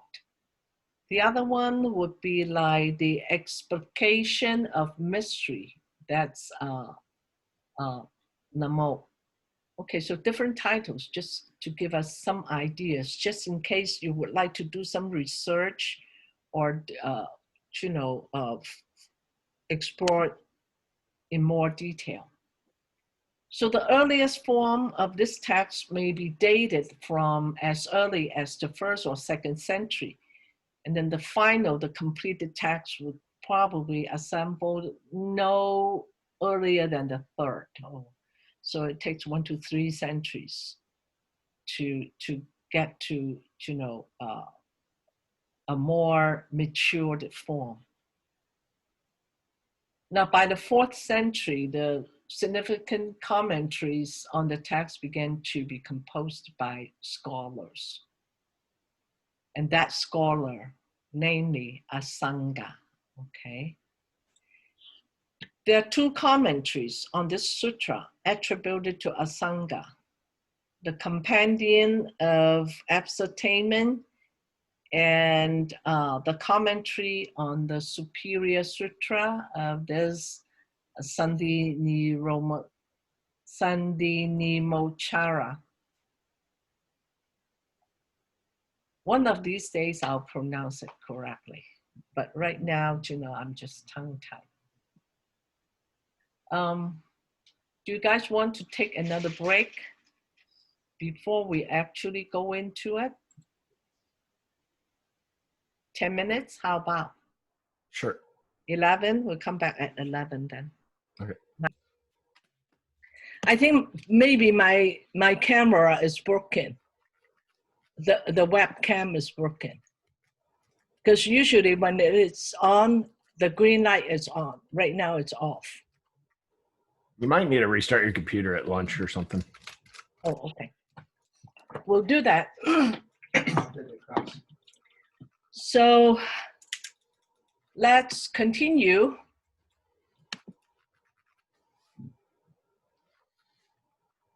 We go back a little bit. So we just finished the Yogacara school, okay? We really get into this sutra.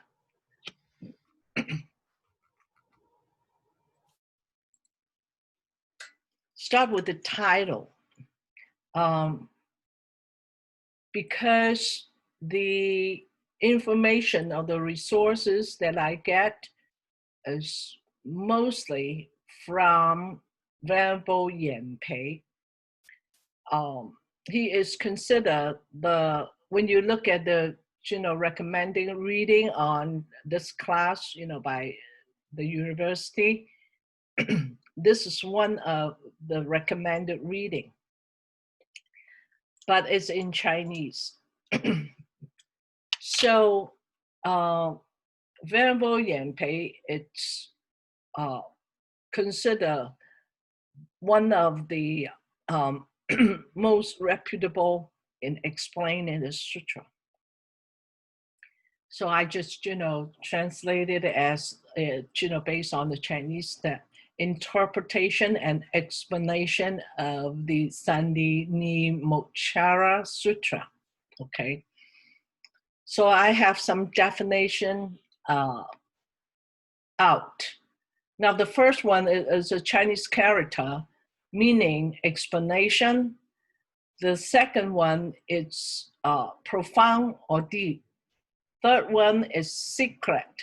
So put together number 2 and number 3, it has 2 meanings. It says the profoundness of the teaching that cannot be expressed by any form of language. Okay. So the second definition would be like the first one, instead of explanation, it's understanding. Because it's, we can put it with a compound word in Chinese, meaning understanding. Second one and the second and the third one together also meaning profound or deep. But then it's adding a third character here. I should use my my light.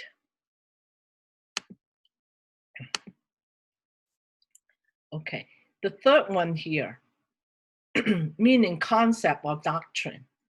Okay, so there are 2 explanations here, not only 2, but 4. We'll go to that later.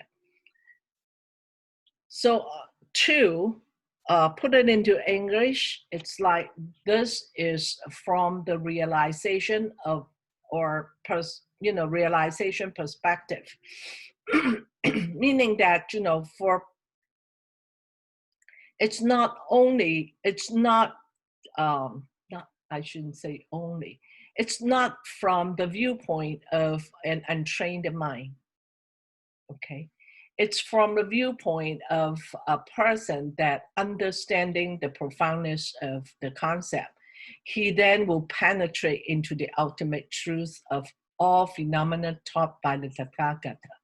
Such understanding and penetration can only be realized through practice of the 3 types of wisdom.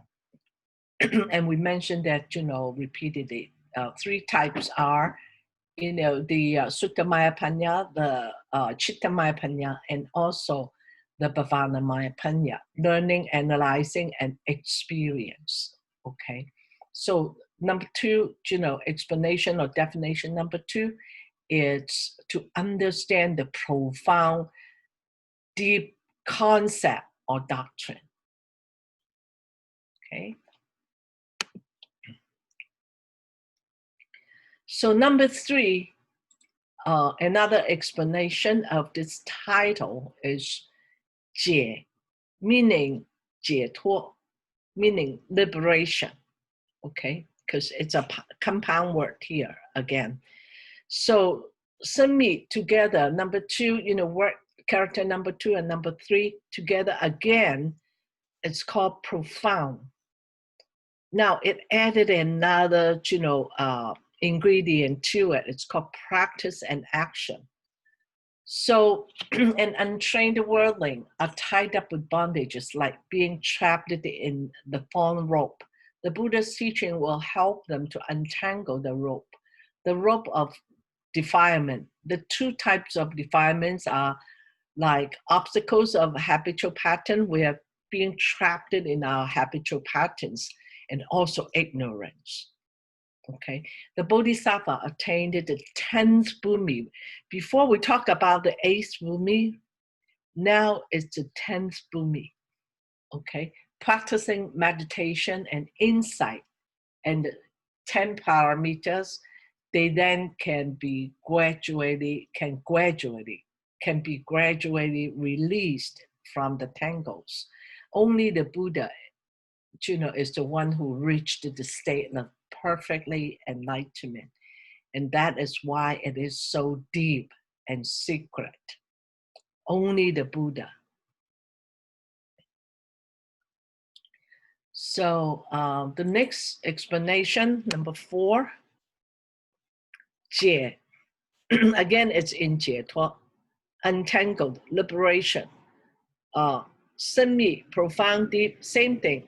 But now it's talking about the fruition.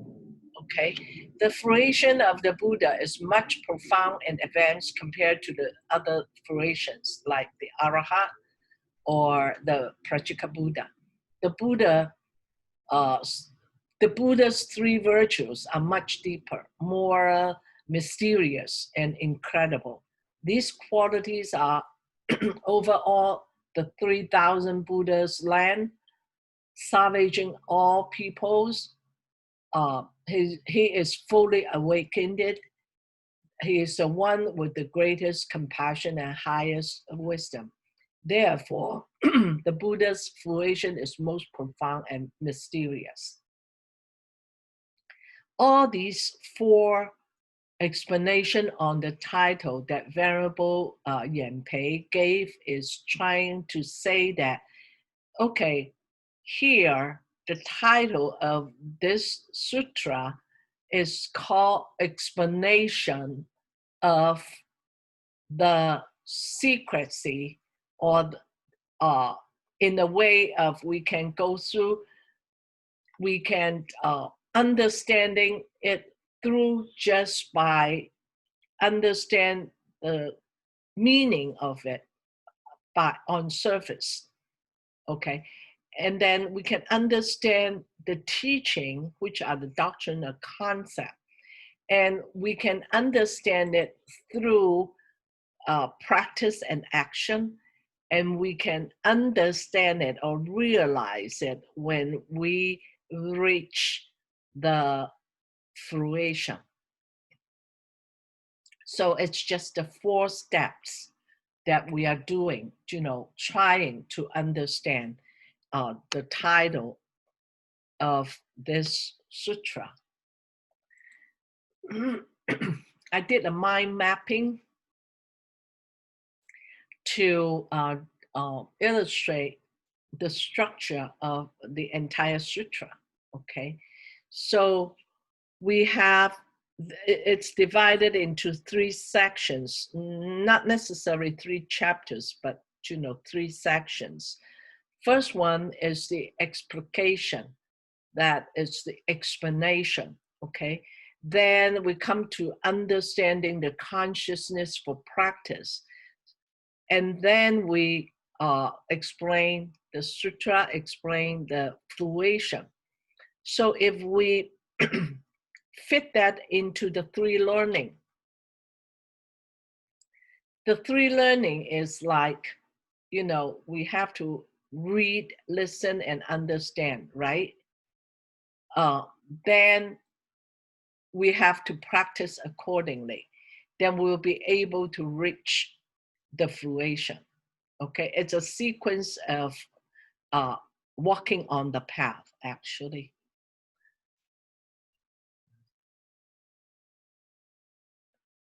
So let's see a little bit on here. Oh, what I just did is to turn.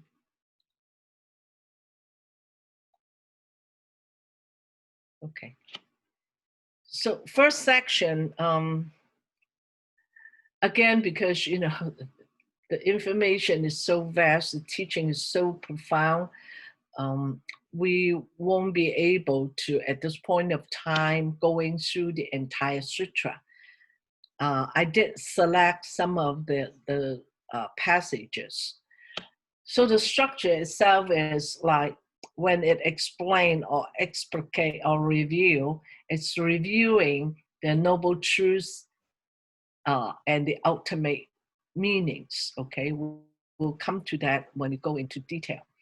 And here, it also divided into 3 sections. It says, depending on the 5 characters, and we'll see what are the 5 characters, to review the ultimate meaning. And depending on the consciousness, to review the ultimate meaning, And then depending on the character, to review the ultimate meaning. So all these 3 are different angles, on how to understand the ultimate meaning. Okay.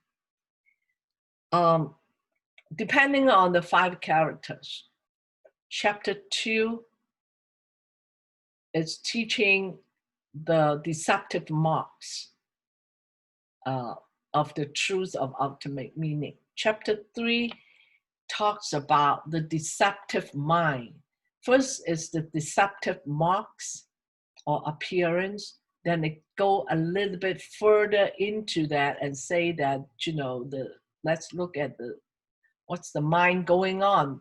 What is the illusion in the mind that it's covering the ultimate meaning or the true meaning. So chapter 3 would explain, the mind, the thought, and the consciousness. Now, the other section also divided into two. It says that demonstration of, now we are saying that, all these marks and all these minds are deceptive. Then what is the truth? So it's telling us that, what is the ultimate teaching or ultimate meaning. So chapter 4 will do that. And then chapter 5 is going to let us know that how to connect to the underlying teaching. Okay. And then from that onward, the next group would be like understand the consciousness for practice. But according to, let's see, I believe it's Kina or Master Yan Pei mentioned that if we understand the first group, that means chapter 2, 3, 4, and 5, then we will be able to grasp, most of the key teachings. The rest of them involved in the practice part. It's getting into more deeper and more detail. But then, unfortunately, we don't have time to do that. So I select some of the passages or the key chapters to explore the key concepts at this point of time. So that is the structure.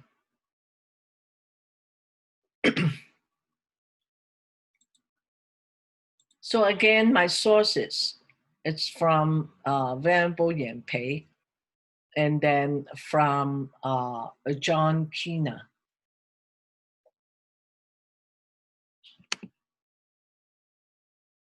So we start with chapter 2, okay? What I'm going to do is just to give us a ballpark, an overview of each chapter, the chapters that I selected, the key words on those, and then we will go into detail in this afternoon. Hopefully, we can complete it, the study today. If not, we'll spare some time later. So chapter 2, it reviews the 5 marks, explaining the, using the 5 marks to explain the ultimate meaning. First one is the duality, neither conventional nor ultimate. Second one is the surpass, or verbal mark. Then it's the transcends, analyzing, and reasoning mark. Then the fourth one is neither identical nor different. Okay. And the fifth one is one taste. So that's chapter 2. Chapter 3, and this is the explanation by, let's see, do I go back? Chapter 3. Okay, not yet that. Okay, chapter 3 is the 2 questions asked by Bodhisattva Visalamati. Okay, and then he asked the Buddha that, Can a Bodhisattva consider to be skillful? So here from the deceptive to the skillful in the secret of my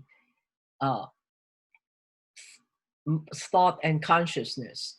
So to what extent the Tathagata will describe him being skillful?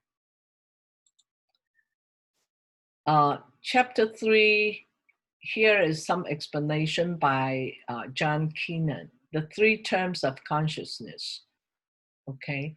And then the Bodhisattva. What are the 3? How do we describe consciousness in the teaching of Yogacara, mere conscious only, a mere consciousness?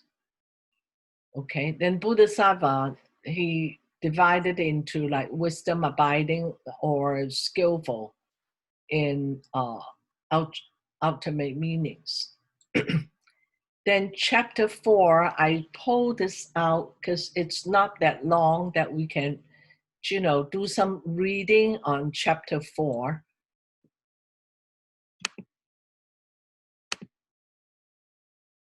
Okay.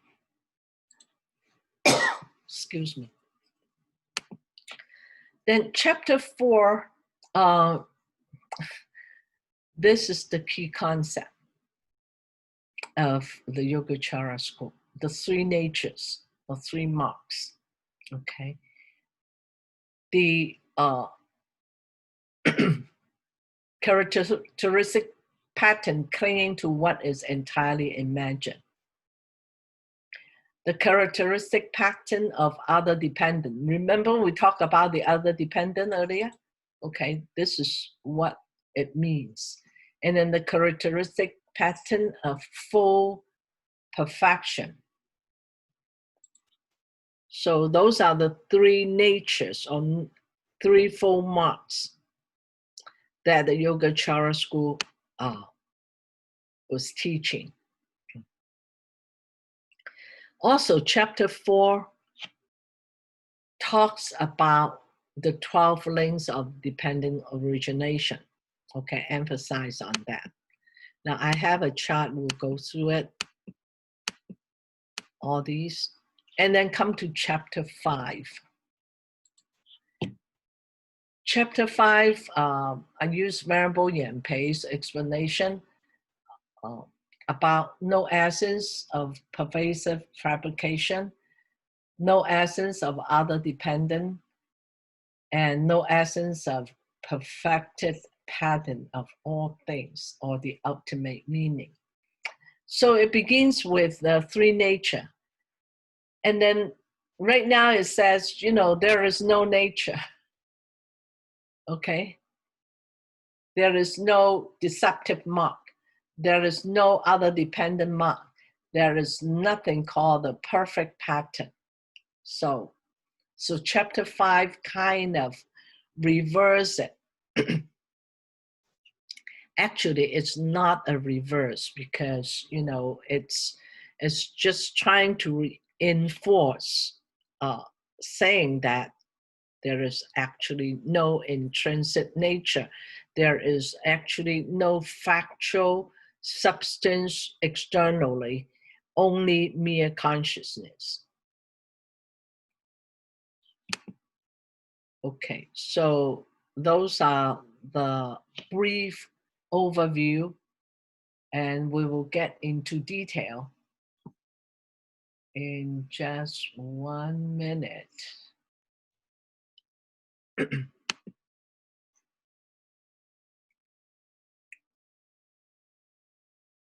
I have to stop sharing first.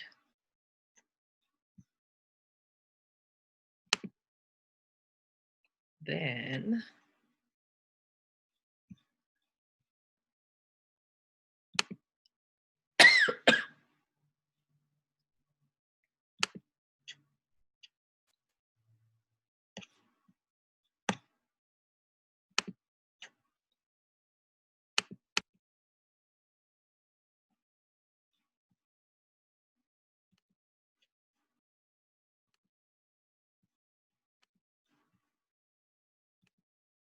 okay.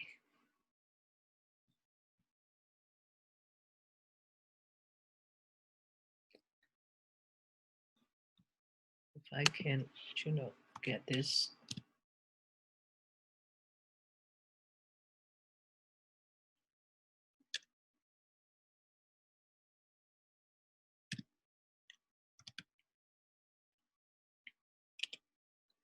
Okay. I hope you can see this. I kind of make it a little bit bigger. This is handout YS number 3.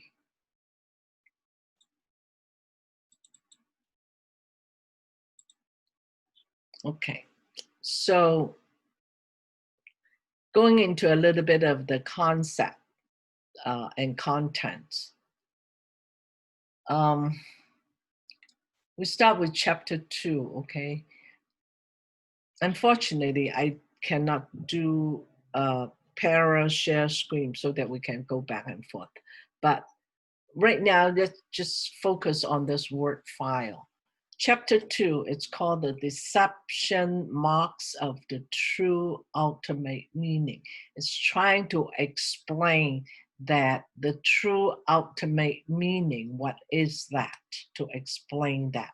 And here, trying to explain it is poking into or trying to understand the secret.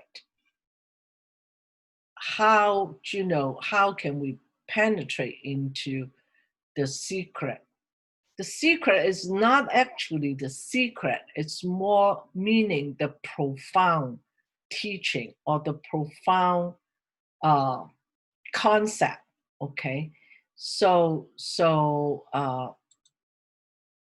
it's not something that hiding something.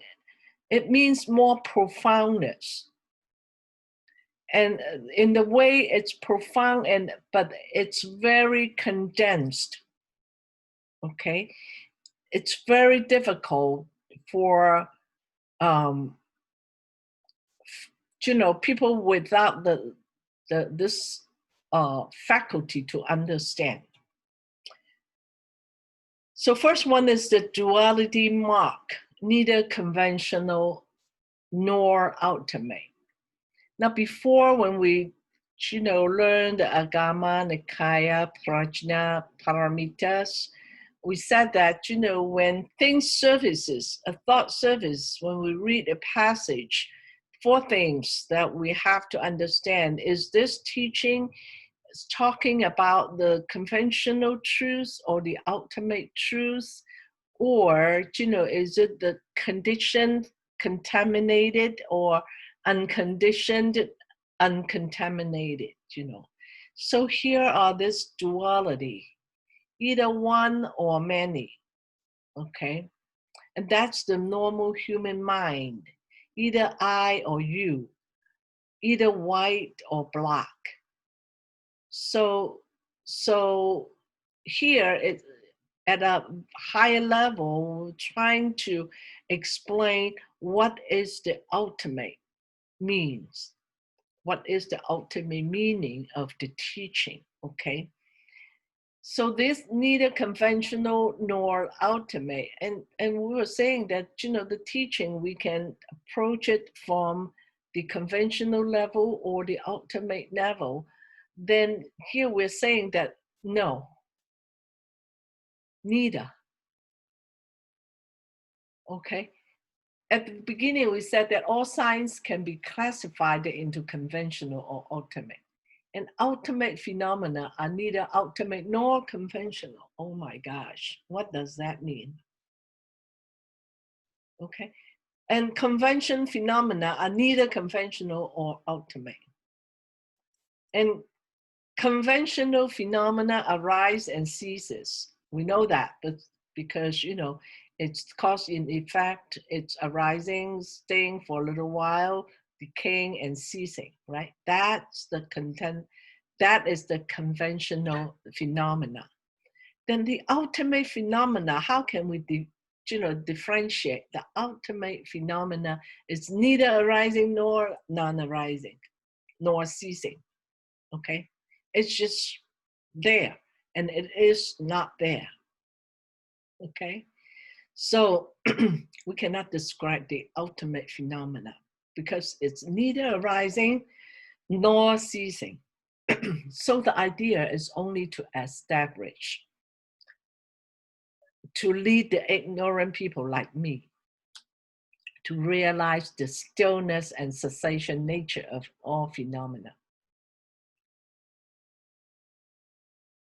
And one should not elusively cling to it and think that it is factual, exists.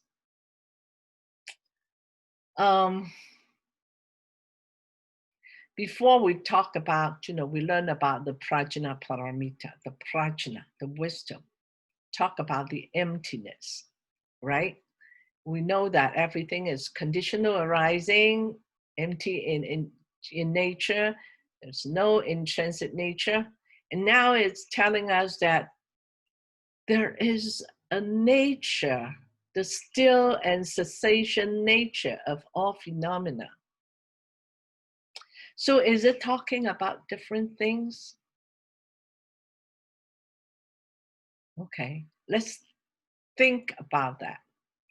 And bear in mind, this is the Yogacara school. Okay.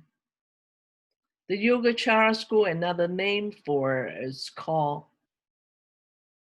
existence school or substantiate school.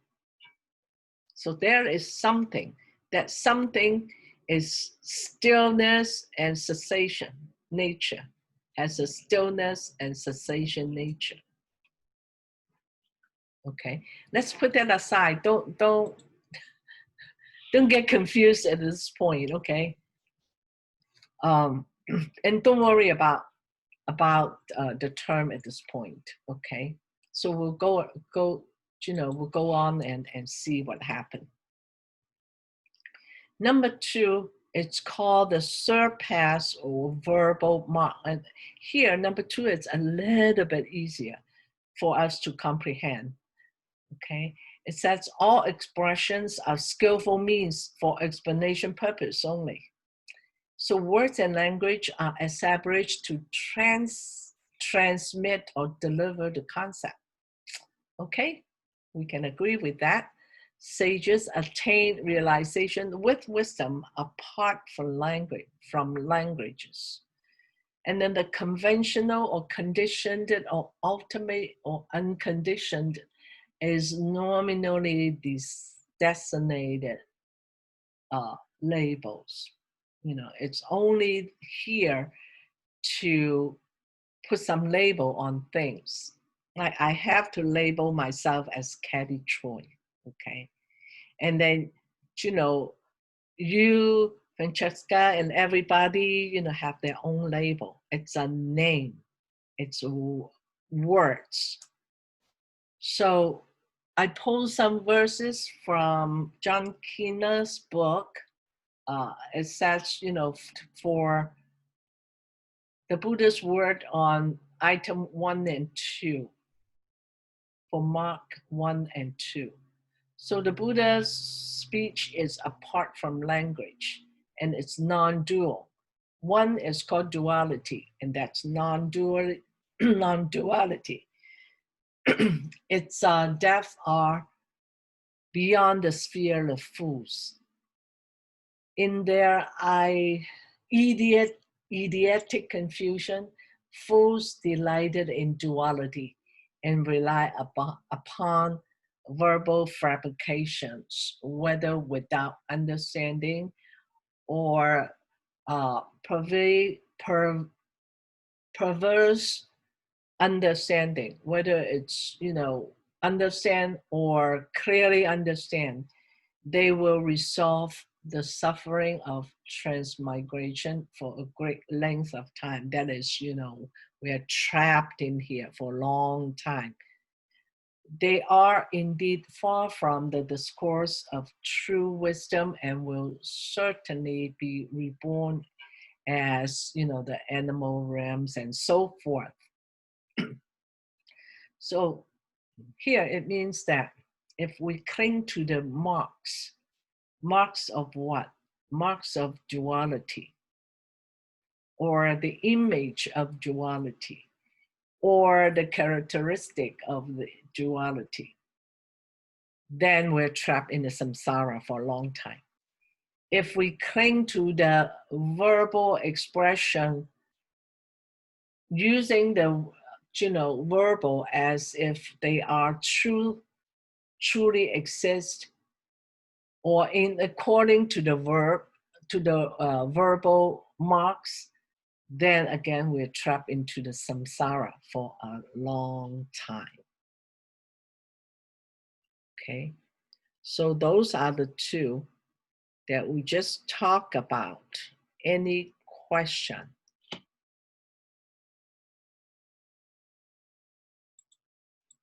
Is it clear enough? I think, to me, it's more clearer when we read the Buddha's word. Okay, it kind of explains what's going on, what is the meaning, because we have to understand that, of course, they are scholars, they are very knowledgeable, but then when they do the translation or explanation, they put into whatever they understand. Like when I'm talking about or explaining the terms, or talking about the meaning of this sutra, I'm putting in my own understanding. Okay, so but then if we go back to the Buddha's word, I think it's much clearer, even though it is a translation from the Sanskrit. So I would say John Kina did an excellent job on translation. So number 3, let's go to number 3. What is the transcendent analyzing and reasoning mark? It says the ultimate truth is internal, experiential realization of a sage. Okay, so this is, once you speak out, once you use symbols, use any language, then then it fall into, we're trapped into a concepted into the verbal fabrication. So it's actually the internal realization. Analyzing and reasoning is the mental action of a worldling. We like to analyze. But then Buddhism is such a beauty. It's so great, so impressive. Then we're talking to develop the wisdom. We have first to listen to the Dhamma, then we analyze and reason. In here it says analyzation or reasoning is a mental action of a worldling. But think, if we don't go through this process, we're still an untrained worldling, okay, an ordinary person. If we don't go through the process, we will never get to the final goal. So analyzing and reasoning, yes, it is a mental action of an untrained worldling. But then we have to use these tools to get to understanding, right? So it's part of the sequence of practice. And then the third one, it says that there is no image, form, or action, verbal or language, to express the ultimate meaning. Of course, we know that, right? Anything that is being said, it's breaking away from the truth. Ultimate is absolutely without any argument, while analysis has room for dispute. Yeah, because we analyze, we kind of argue even with ourselves back and forth. Is this right? Is this Well, I understand, or did I misunderstand this? You know, it's an argument, not that kind of argument like fighting, but we back and forth, we ponder on it, we analyze, we give it a reason on it. So look at the verses from the Buddha. He said that sphere that is internally realized without descriptions cannot be spoken, and sever or server expression, ultimate meaning, laying to rest all disputes, transcends all deceptive marks of reasoning.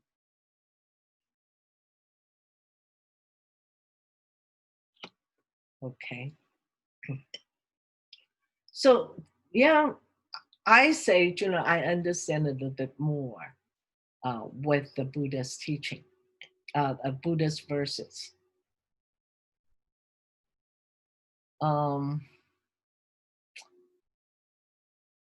Do you think that we should stop here? Because number 4, it's a little bit lengthy.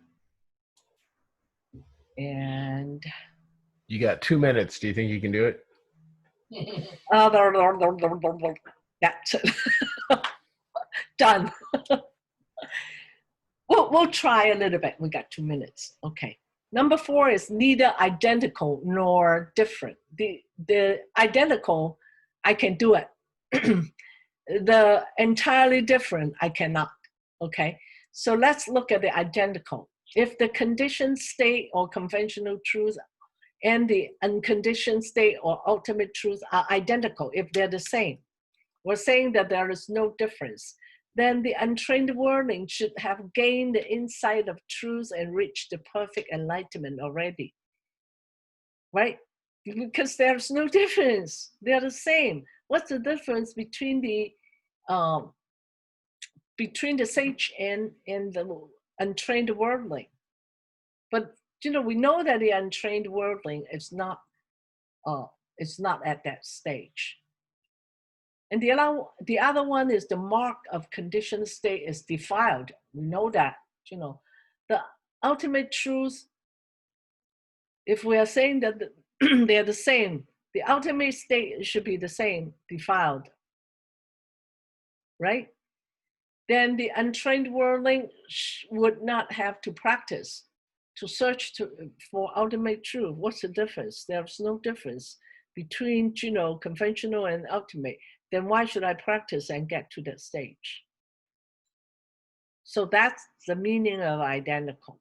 Neither identical nor different. Okay. So we finished the identical in 1 minute. Good timing. But honestly, we cannot go through the entire difference. That part takes logical thinking, reasoning, analyzation. All these things come together. So we'll take that after lunch. Get to that after lunch. I'll shut down my computer and restart. Hopefully my camera comes back on. So have a good lunch, 1:15.